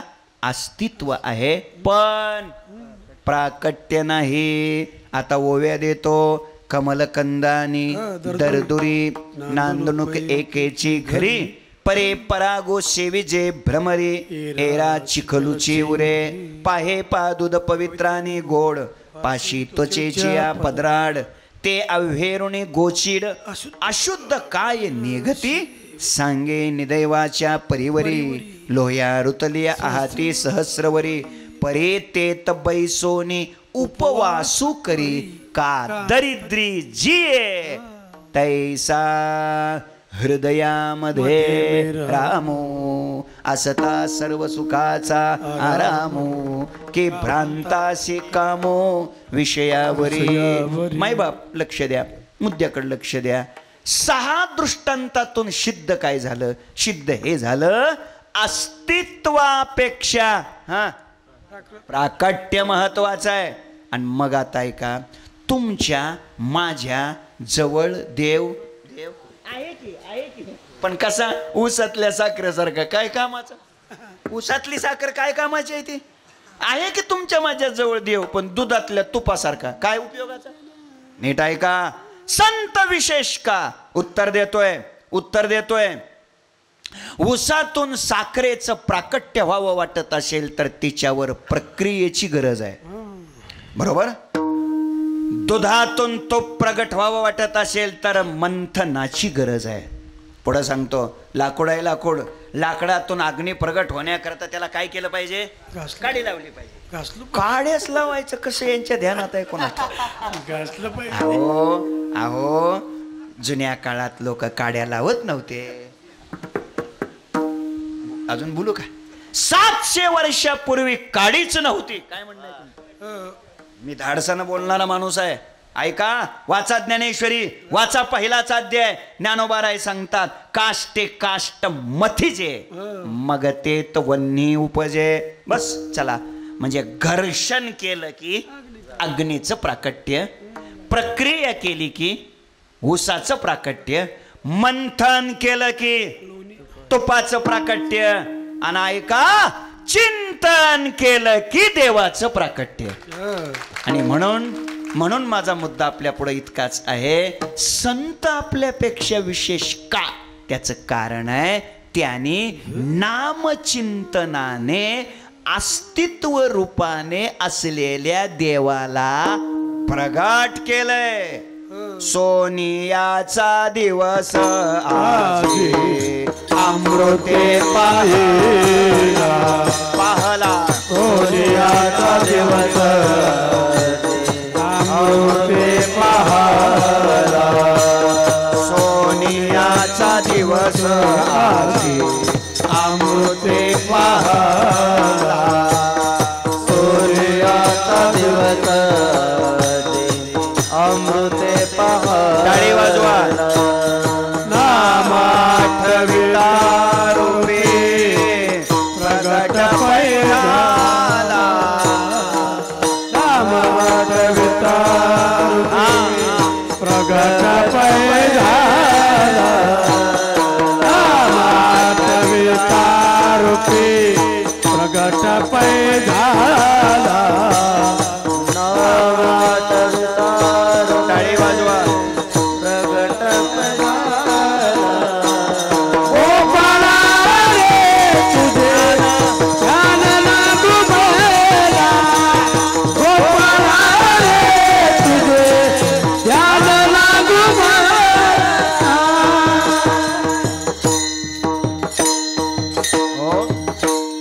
सोनियाचा दिवस आजी अमृते पाहला. नाम आठविता रूपी प्रगटपै झाला. लक्ष द्या, नाम चिंतनाने देव प्रगट होतो. संत आपल्यापेक्षा विशेष का? एकदम सोपं कीर्तन चाललंय. त्यांनी अस्तित्व रूपानं असलेल्या देवाला नामस्मरणाच्या द्वारा, नामचिंतनाच्या द्वारे देवाला काय केलं? त्याने प्रगट केलं. आणि मग प्रगट झाल्यानंतरच उपयोग होतो. संचला सकळ मूर्तिमंत साठविला राहे, बाहेर धाकुटे मूर्ती उभा. नामचिंतनाने त्यांनी भगवंताला प्रगट केलं. म्हणून संत आपल्यापेक्षा विशेष आहेत. लोकांनी उत्तर दिलं, महाराज कीर्तन आम्हाला इथपर्यंत कळलं. बस आता मला एक सांगा, काय? प्रगट केलेला देव त्यांच्याजवळ कायम का राहतो, याच्यासाठी त्याने काय केलं? महाराज याचं उत्तर अभंगाच्या दुसऱ्या चरणात. हलुलिया काळ अबगा रे, हलुलिया काळ अबगा. टाळी वाजवा. गालोलिया काळ अबगा अवघा बाहेरी घालून या काळ अवघा बाहेरी टाळी टाळी घालुनिया काळ अवघा बाहेरी घालुनिया काळ अवघा बाहेरी टाळी वाजवा सगळे घालून या काळ अवघा बाहेरी घालून या काळ अवघा बाहेरी दासिता करे वास दिला दासिता करे वास दिला दासिता करे वास दिला दासिता करे वास दिला घालुनिया काळ बाहेर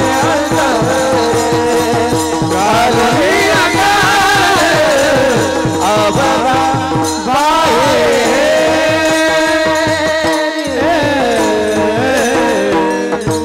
घालोनिया काळ अवघा बाहेरी त्याशीच अंतरी वास दिला. माझ्याकडे लक्ष द्या.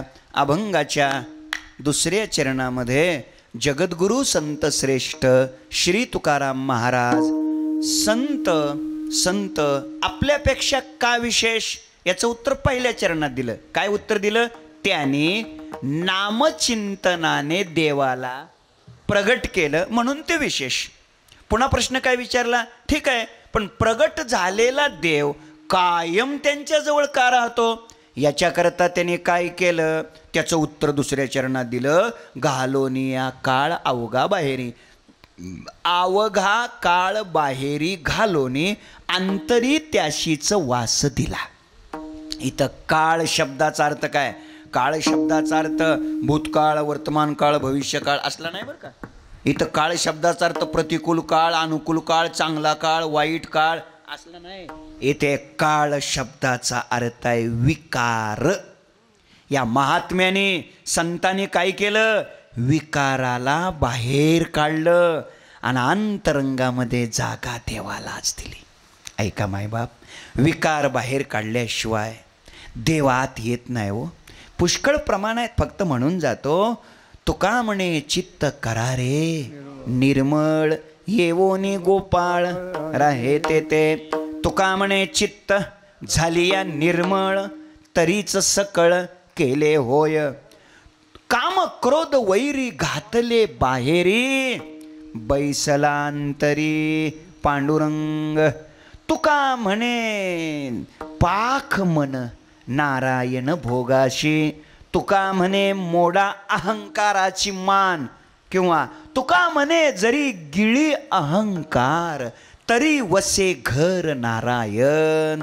दादानो, आपल्या हृदय मंदिरात परमात्म्यानं कायम प्रगट रूपानं राहावं असं जर वाटत असेल तर ही जागा पवित्र, स्वच्छ, निर्मळच असली पाहिजे.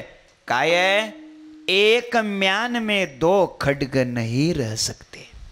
एका म्यान्यात दोन तलवारी नाही राहू शकत. एक तर आपल्या हृदय रूपी म्यान्यात देव तरी राहील, नाही तर मग विकार तरी राहतील. दोन्ही नाही एकत्र राहत. बघा, स्वच्छ हृदय असल्याशिवाय, पवित्र अंतकरण असल्याशिवाय, निर्मळ मन असल्याशिवाय परमात्मा आतमध्ये येऊन वास्तव्य करतच नाही. लक्ष द्या, माझ्याकडे बघा, लक्ष द्या. काय आहे? देवानं आत येऊन राहावं असं जर वाटत असेल तर ही जागा स्वच्छच असायला पाहिजे.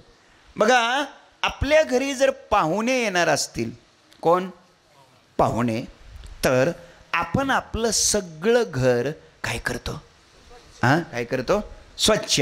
कोण येणार असतील तर पाहुणे. पाहुणे म्हणजे पाहुणे नव्हे, मुलाला पाहण्याकरता पाहुणे. मुलाला पाहण्याकरता जर पाहुणे येणार असले, काय तयारी करतात माणसं. सतरंजी एक जणाच्या घरची आणतात, गादी दुसऱ्याच्या घरची आणतात, खुर्च्या तिसऱ्याच्या घरच्या आणतात, उष्ण औषण आणतात.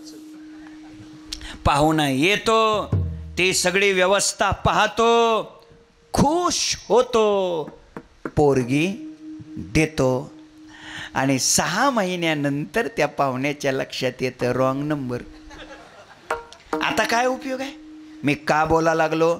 व्यवहारातला सर्वसामान्य पाहुणा खुश व्हावा म्हणून जर तुम्ही सगळं घर स्वच्छ करत असाल तर मग अनंत कोटी ब्रह्मांडाचा जगाचा मालक भगवान परमात्मा यावा आणि खुश होऊन आपल्या हृदय मंदिरात राहावा असं वाटत असेल तर ही जागा स्वच्छच असली पाहिजे. हे लक्षात ठेवा. मायबाप काही माणसं असे आहेत सर, घर झाडतात पण मधलं झाडतात, कोपऱ्यात कचरा तसाच ठेवतात. नीट आहे का माझा मुद्दा? ऐका, प्रत्येकाला चांगलं माहिती आहे काय अजून आपल्या कोणत्या कोपऱ्यात किती कचरा येतो. लक्षात ठेवा. जरी तुम्ही शेजाऱ्याला फसवत असले, जरी तुम्ही घरातल्या लोकांना फसवत असले, जरी तुम्ही बोवाला हबपला फसवत असले, तरी तुम्ही तुमच्या मनाला नाही फसवू शकत. तुमच्या मनाला चांगलं माहिती आहे, जरी लोक तुझ्या पाया पडत असले, लोक तुला बुवा म्हणत असले, तरी अजून तुझ्या त्या कोपऱ्यात किती घाण आहे रे, असं त्याचं मन त्याला सांगत असतं. ध्यानात ठेवा. बरोबर आहे का? हे लक्षात ठेवा. माईबाप माझी विनंती आहे, स्वच्छ अंतकरण असल्याशिवाय न जाऊ द्या. एकदम सोपं करतो. माझ्या माता भगिनी इथं आहेत. आता दृष्टांत थोडं जुन्या काळातला आहे, कळलं का नाही कोणास ठाऊक, पण सांगून जातो. ते पाणी आणण्याकरता घागर असायची बघा. घागर कळते का? घागर घेऊन नाही, घागर कळते तुम्हाला? घागर ते आता कसं आहे सर, मी आता असं काय विचारलं, आता ते काय झालं, हर घर जल आहे ना. हा, हर घर जल. आता ते नळानं पाणी आलं, प्रत्येकाच्या घरी नळानं पाणी, शुद्ध पाणी, नळानं पाणी, अशा योजना चालू आहेत सध्या. त्यामुळे हे कळणार नाही. पण जुन्या काळात पाणी आणण्यासाठी काय असायची? घागर. एखाद्या नदीवर जायचं, एखाद्या तळ्यावर जायचं, विहिरीवर जायचं आणि पाणी आणायचं. लक्ष दे बरं का जरा आता माझ्याकडं. मग ती घागर घेतली आपण, घागरीचं तोंड असं वरती केलं आणि एकदम घागर पाण्यात बुडवली. जास्त आवाज येतो रे. घागर काय केली, एकदम पाण्यात बुडवली. 3 फूट खाली खोल पाण्यात घागर नेऊन ठेवली. घागरीत पाणी शिरेल का बोला? शिरेल का बोला? नाही शिरणार. घागर बाजूला काढली, घागरीचं तोंड काय केलं, असं एकदम खाली केलं आणि एकदम घागर पाण्यात बुडवली आणि 5 फूट खोल खाली पाण्यात नेऊन ठेवली. आता बोला, घागरीत पाणी शिरेल का? बोला की. नाही शिरणार. घागर कशात आहे? पाण्यात. घागरीत पाणी आहे का? तुम्ही अजून जागेत म्हणून बोलतो. घागर पाण्यात असणं चांगलं का घागरीत पाणी असणं चांगलं? घागरीत पाणी असणं चांगलं. बऱ्याच घागरी नेहमी करता पाण्यातच असतात. नाही कळलं का तुम्हाला? लोक म्हणतात महाराज आम्ही नेहमी सप्त्यातच असतो. हितला काला झाला की दुसऱ्या, तिथला काला झाला की तिसऱ्या. ही घागर नेहमी करता कशात आहे? पाण्यातच आहे. पण अजून काही या घागरीनं आत थेंब सुद्धा शिरू दिलेला नाही. कीर्तन झाल्या पिचकारी हानीत. अरे काय धंदा, कुठपर्यंत हे असं चालायचं? घागर कशात आहे? पाण्यात. किती वर्ष झालं? 39 वर्ष झालं. घागर कशात आहे? किती वर्ष झाली? काय शिरलंय का घागरीत? घागरीत थोडंफार शिरलंय का? पण 39 वर्ष होऊन सुद्धा अजून थेंब सुद्धा शिरलेला नाही. म्हणजे तुम्ही राग मानू नका, मी खरं बोलणारा बुवा आहे. 39 वर्षात कीर्तन कुठं बसून ऐकावं एवढं सुद्धा जर लोकांना कळत नसेल, काय उपयोग आहे हो? माझी 10-15 मिनटं गेली का नाही सुरुवातीला मातीत, त्याच्यात तुम्हाला पुढे या, इकडे या, तिकडे या सांगण्यात. उद्यापासून अजिबात असं करू नका. पहिलं जवळ येऊन बसा. लक्षात ठेवा, कीर्तन करायची वेळ वाया जाऊ देत जाऊ नका. आमचे वैकुंठवासी प्रातस्मरणीय गुरुवर्य घुले बाबा, विठ्ठल महाराज घुले बाबा, ते पाठामध्ये बोलताना असं म्हणायचे, बुवा कीर्तनकारानं वेळ वाया घालवली नाही पाहिजे. ते म्हणायचे, जर तुम्ही वेळ वाया घालवली तर कीर्तनकाराला नरकाला जावं लागेल असं म्हणायचे. वेळ वाया जाऊ देऊ नका. आयुष्य पुन्हा नाही, संधी पुन्हा नाही. त्यामुळं अगदी महाराज येण्याच्या आत आणि समोर येऊन बसायचं. अनुदानाचं वाटप असल्यावर कसं पुढे येतो? इकडं आहे का नाही अनुदान? आहे ना? चला, मुद्दा माझा ऐका. मी का बोलायला लागलो तर, घागर कशात आहे? पाण्यात. पण घागरीत पाणी आहे का? उत्तर द्या. का घागरीत पाणी शिरलं नाही? बोला चला. वा, घागरीत काय आहे? हवा. हवा. मग ऐका, घागर काय करावे लागेल? घागरीत पाणी शिरावं असं वाटत असेल तर काय करावं लागेल? घागरीतली हवा बाहेर काढावी लागेल. तेव्हाच पाणी काय करेल? आतमध्ये शिरेल. माईबाप, माझी विनंती आहे, घागर बाजूला काढावी लागते, आडवी करावी लागते, कानवडती करावी लागते, हळूच पाण्यात बुडवावी लागते. जशी जशी घागरीतली हवा बाहेर जाते तसं तसं बाहेरचं पाणी आतमध्ये जातं. माईबाप, माझी विनंती आहे, थोडी हवा बाहेर काढा. हवा थोडी बाहेर काढा. लोक म्हणतात, महाराज त्यांच्या नादाला लागू नका का, सध्या ते हवेत आहेत. हवा समजली का नाही तुम्हाला? हां, आता मी नाही विचारणार तुमच्याकडची हवा. हवा हवा हवा जरा बाजूला काढा. काय काय लोक म्हणतात, पट्ट्याचा 70 एकर ऊस आहे. हवा. दुसरं पीक काय? दुसरं काय पीक? ऊसच फक्त, काहीच नाही. 40 एकर सोयाबीन. हवा. 35 एकर आलं. हवा. सांगलीला 3 मजली आपला स्वतःचा बंगला आहे. हवा. पुण्याला 3 गुंठ्याचा प्लॉट आहे. हवा. हायवेच्या टच प्लॉटिंगची 7 एकर जमीन पट्ट्याची आहे. हवा. आपल्यासारखा गावात बंगला कुणाचाच नाही. हवा. आपल्यासारखं कीर्तन कुणालाच येत नाही. आता जरा जास्त गुदगुल्या झाल्या वय. थोडक्यात काय, हवा प्रत्येकाकड. आता तुमच्या प्रत्येकाकड कोणती हवा आहे काय उठून उभा राहून सांगू नका. माझ्या अंदाजाने 11ला 2-3 मिनिटं कमी असतील असं माझा अंदाज आहे. बरोबर? माझं घड्याळ बंद आहे बरं का. 8च वाजलेत त्याच्यात. मी न बघता सांगितलं, लक्षात ठेवा.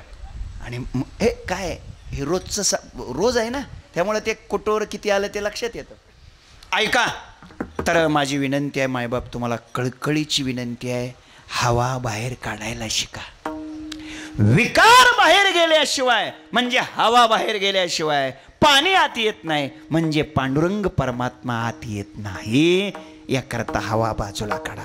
घालोनिया काळ अवगा बाहेरी, त्याशीच अंतरी वास दिला. या संतांनी महात्म्याने काय केलं? विकाराला बाहेर काढलं आणि देवाला आज जागा दिली. आता ऐका, त्यांच्या जवळ कसलाच विकार शिल्लक राहिलेला नाही. ऐका दादानो, आपलं जीवन 3 शब्दाच्या पलीकडे कधीच जात नाही. किती?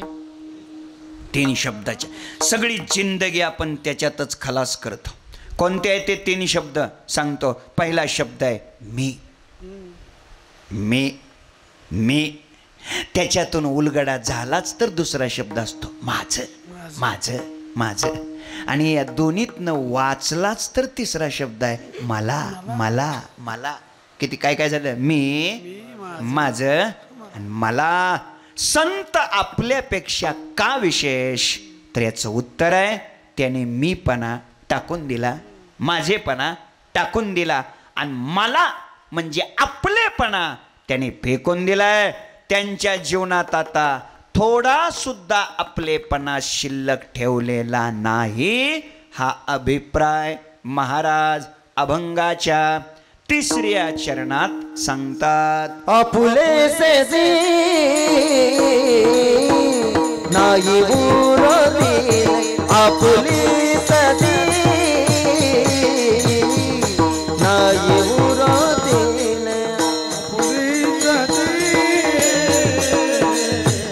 नाही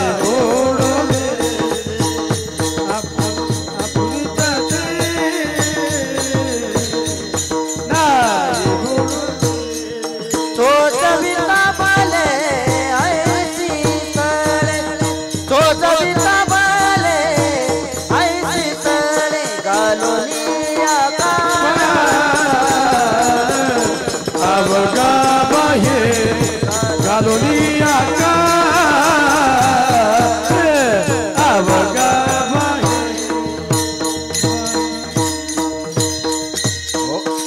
आपुलेसे जिही नाही उरो दिले चोजविता भले ऐशी स्थळे ऐशी भले स्थळे चोजविता जिही आपुलेसे उरो दिले नाही. लक्ष द्या ए बाळ थोडं लक्ष दे. आपलेपणा फेकून दिला. दादानो संसारातला आपलेपणा दुःख देतो आणि परमार्थातला आपलेपणा सुख देतो. इतिहास आहे. मोठा माणूस मोठा शेतकरी तिकडं नाशिकला मोठा शेतकरी जवळपास 70 एकर द्राक्षाची बाग. किती? 70 एकर द्राक्षाची बाग. एकरी 5 लाखाचं उत्पन्न. किती? एक्सपोर्ट द्राक्षे एकरी किती? 5 लाखाचं. किती एकर द्राक्षे? 70 एकर. झालं किती? 70 एकर एकरी 5 लाखाचं उत्पन्न. तुम्ही आता काय करा घरी गेल्यावर हिशोब करा. 3.5 कोटी वर्षाला. अहो बघता बघता इकडे बघा ए बघता बघता 3-3.5 कोटीचा बंगला बांधला शेतात. अरे मग एवढा मोठा बंगला बांधल्यावर ते गावातलं जुनं घर 5-5 पत्र्याच्या 2 खोल्या कोण राहणार होती तर? ऐका रात्रीच्या म्हणजे दिवसाच्या 11 वाजलेल्या 62-63 वर्षाचा तो बंगल्याचा मालक म्हातारा पोर्शमध्ये खुर्ची मांडलेली आणि खुर्चीत बसलेला. झालं काय? काय नाही गावात आग लागली. गावात आग लागली. लागूनी बरं का कीर्तनापुरती लागली. गावात आग लागली. नोकर पळतच आला धावतच आला. दादा दादा गावात आग लागली. मग आता गावात आग लागली म्हणल्यावर म्हाताऱ्यानं काय म्हणायला पाहिजे? काय म्हणायला पाहिजे? अरे कोण विजवतंय का नाही रे? कुणाचं पेटलं रे? कसं काय असं म्हणायला पाहिजे का नाही? जरी मनातून प्रेम नसलं तरी. पण म्हातारं उलट त्याच्यावरच रागावलंय.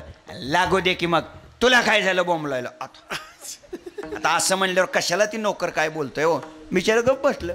ऐका ऐका 10च मिनिटात या म्हाताऱ्याचं थोरलं पोरग 38 वर्ष वयाचं थोरलं पोरग रडतच आलं.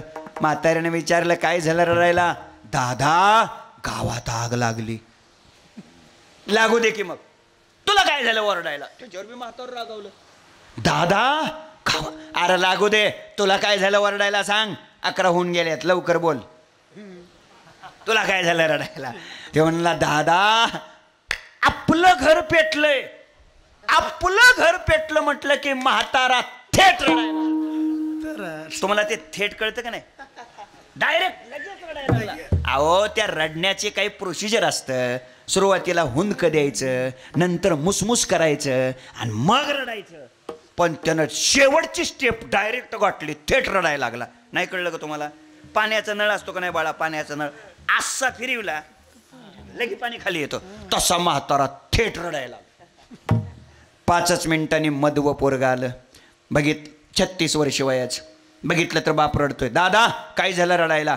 अरे आग लागले. लागू दे की तुम्हाला काय झालं रडायला? अरे आपलं घर पेटलंय. पोरग म्हणला पेटू दे की मग दादा तुम्हाला काय झालं रडायला? अरे आपलं घर पेटलंय. लक्ष द्या विक्षेप करू नका अजिबात. माझ्याकडे लक्ष द्या. अरे आपलं घर पेटलंय. पोरग म्हणला दादा पेटू दे की मग. पेटू दे की म्हणजे अरे आपलं घर पेटलंय.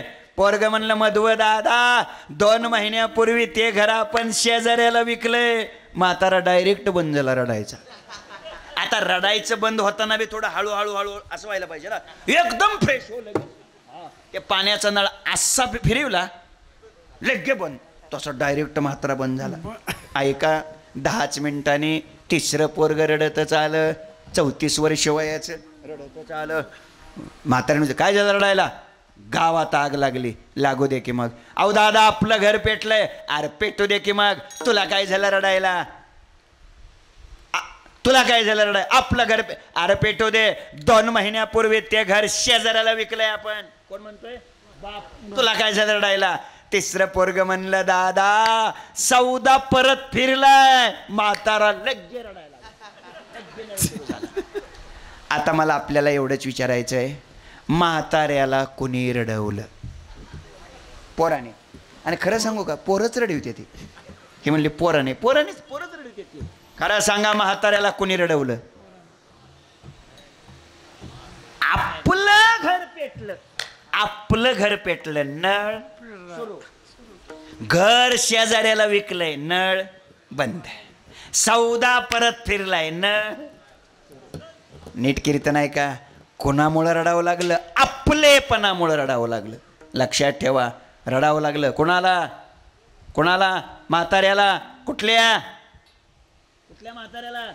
नाशिकच्या म्हाताऱ्याला. आता खरंच सांगा दादानो हे मी नाशिकच्याच म्हाताऱ्याचं सांगत असेल का वर. खरं सांगा.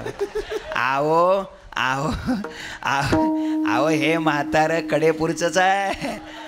फक्त आम्ही नाशिकला गेलो की म्हातारं कडेपूरचं सांगत असतो. कडेपूरला गेले आले की नाशिकचं सांगायचं. माझ्या मुद्द्याकडे लक्ष द्या. आपलेपणानं माणसाला काय करावं लागतं. रडावं लागतं. संसारातला आपलेपणा दुःख देतो आणि परमार्थातला आपलेपणा सुख देतो. असा आपलेपणा ज्यांनी टाकून दिला 1. काळ म्हणजे विकाराला ज्यांनी बाहेर काढलं 2. देवाला ज्यांनी आज जागा दिली 3. नामचिंतनाने ज्यांनी भगवंताला प्रगट केलं 4.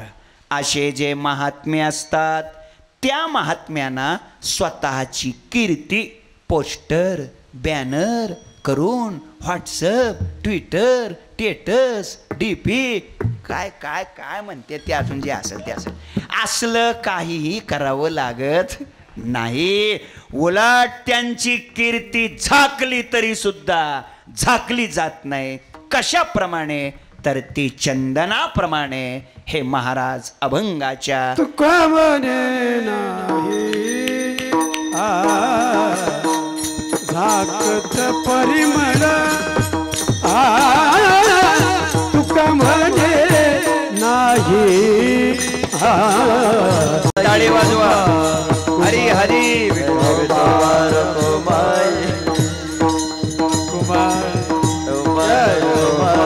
गोपाल कुमार विठोबार कुमार कुमार गोपाल गोपाल कुमार गोपाल कुमार नदी कमलला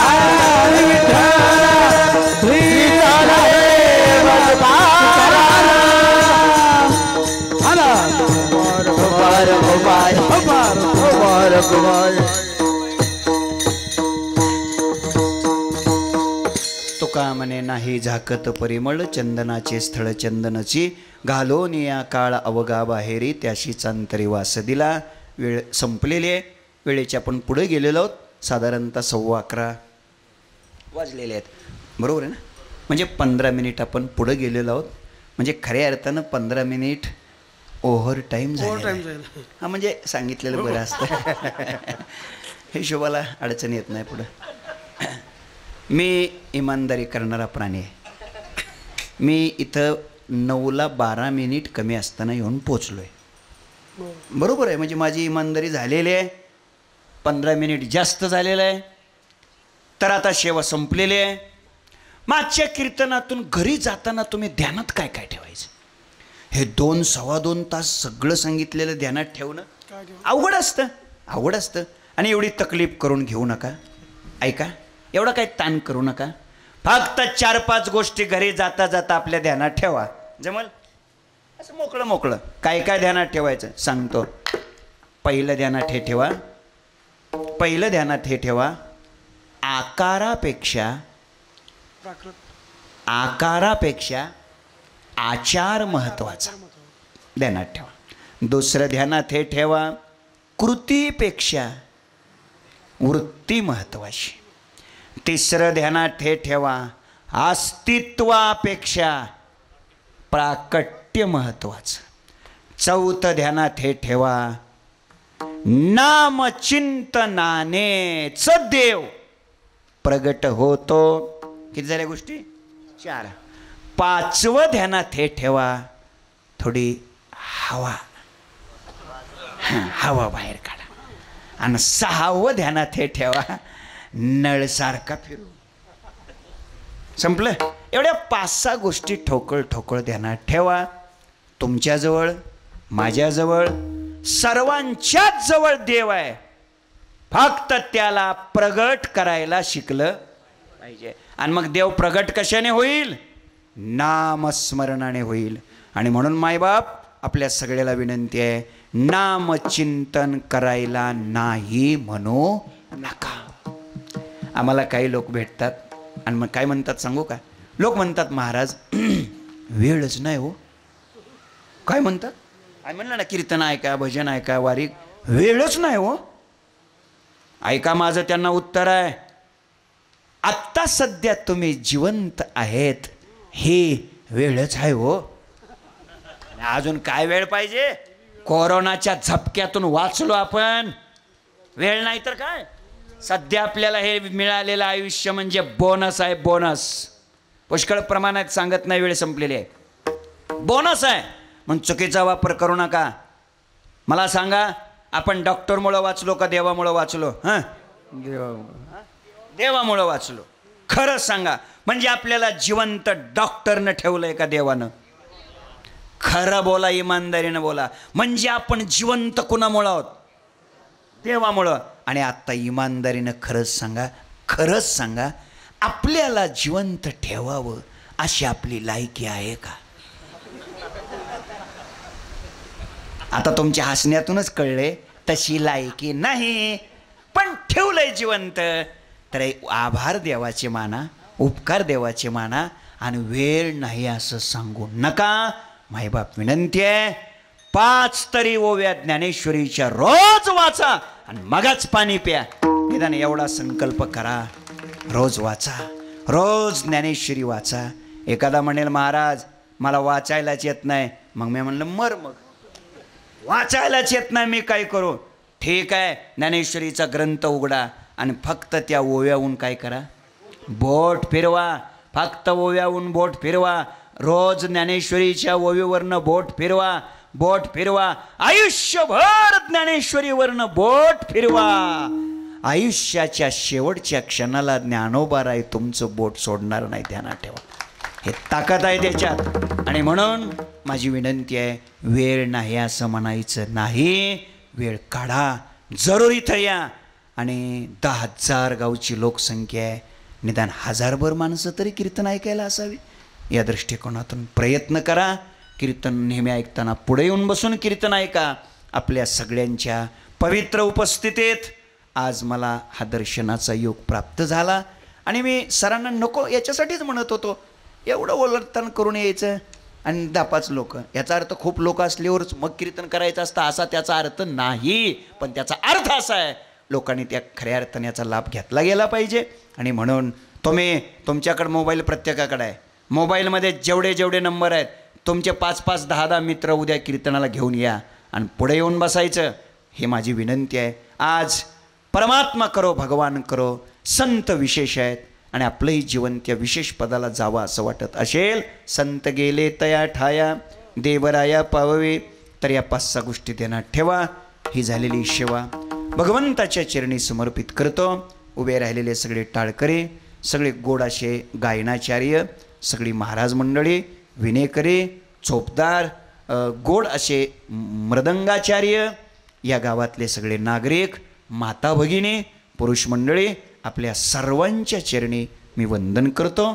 आदरणीय संग्राम भाऊ यांच्या या स्नेहामुळं आणि माझे परमस्नेही आदरणीय माळी सर यांच्या अति आग्रहामुळं मला आज आपलं दर्शन झालं. या गावचे सुपुत्र, वारकरी संप्रदायातले एक छान पवित्र निर्मळ गोड व्यक्तिमत्व आदरणीय रामायणाचार्य पूजनीय प्रल्हाद अण्णा यांचंही दर्शन आज या निमित्तानं झालं. मी आपल्या सगळ्यांच्या चरणी मनापासून वंदन करतो. आणि दादानं मी एवढीच तुम्हाला प्रार्थना करतो की नाही म्हणू नका, वेळ नाही म्हणू नका, अधिकाधिक साधना करा, एवढी आपल्या चरणी प्रार्थना करतो. हे आपल्या सप्ताहाचं 39वे वर्ष आहे. लवकरात लवकर राहिलेली 11 वर्ष निघून जावी आणि या सप्ताहाला सोन्याचे दिवस लवकरात लवकर यावे. म्हणजे या सप्ताहाचा सुवर्ण महोत्सव, म्हणजे या सप्ताहाचं 50वे वर्ष लवकरात लवकर यावं आणि ते 50वे वर्ष आपल्या सगळ्यांच्या उपस्थितीत साजरं व्हावं अशी मी देवाला प्रार्थना करतो.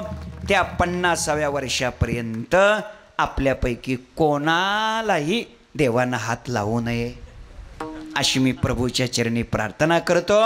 त्या 50व्या वर्षाला हेच टाळकरी, हेच विनेकरी, हेच चोपदार, हेच विद्यार्थी, हेच मृदंगाचार्य, अण्णांचंच रामायण, 50व्या वर्षाला हेच माता भगिनी, हेच सगळे श्रोते, हेच माळी सर आयोजक संग्राम बापू, हेच टाळकरी, हेच पकवाजे, हेच लाऊडस्पीकरवाले. नंबर 1 लाऊडस्पीकरची योजना आहे तुमची, धन्यवाद तुम्हाला.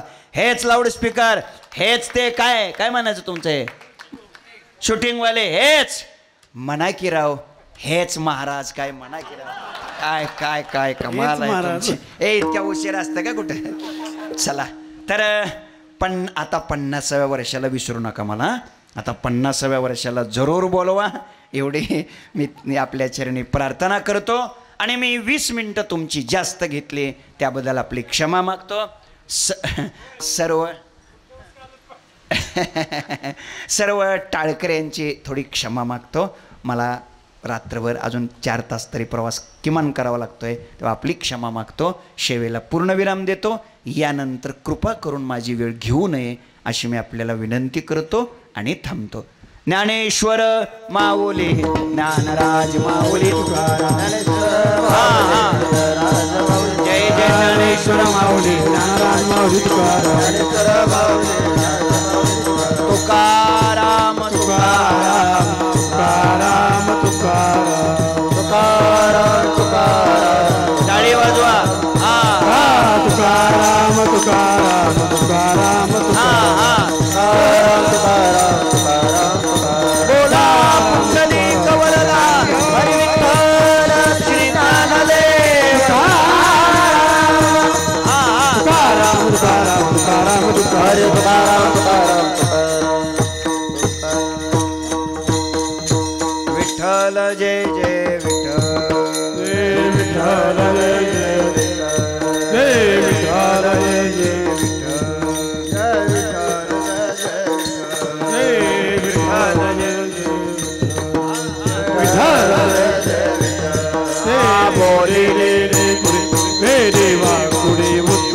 पराध महाराज तुम्हें पराध महाराज तुम्हें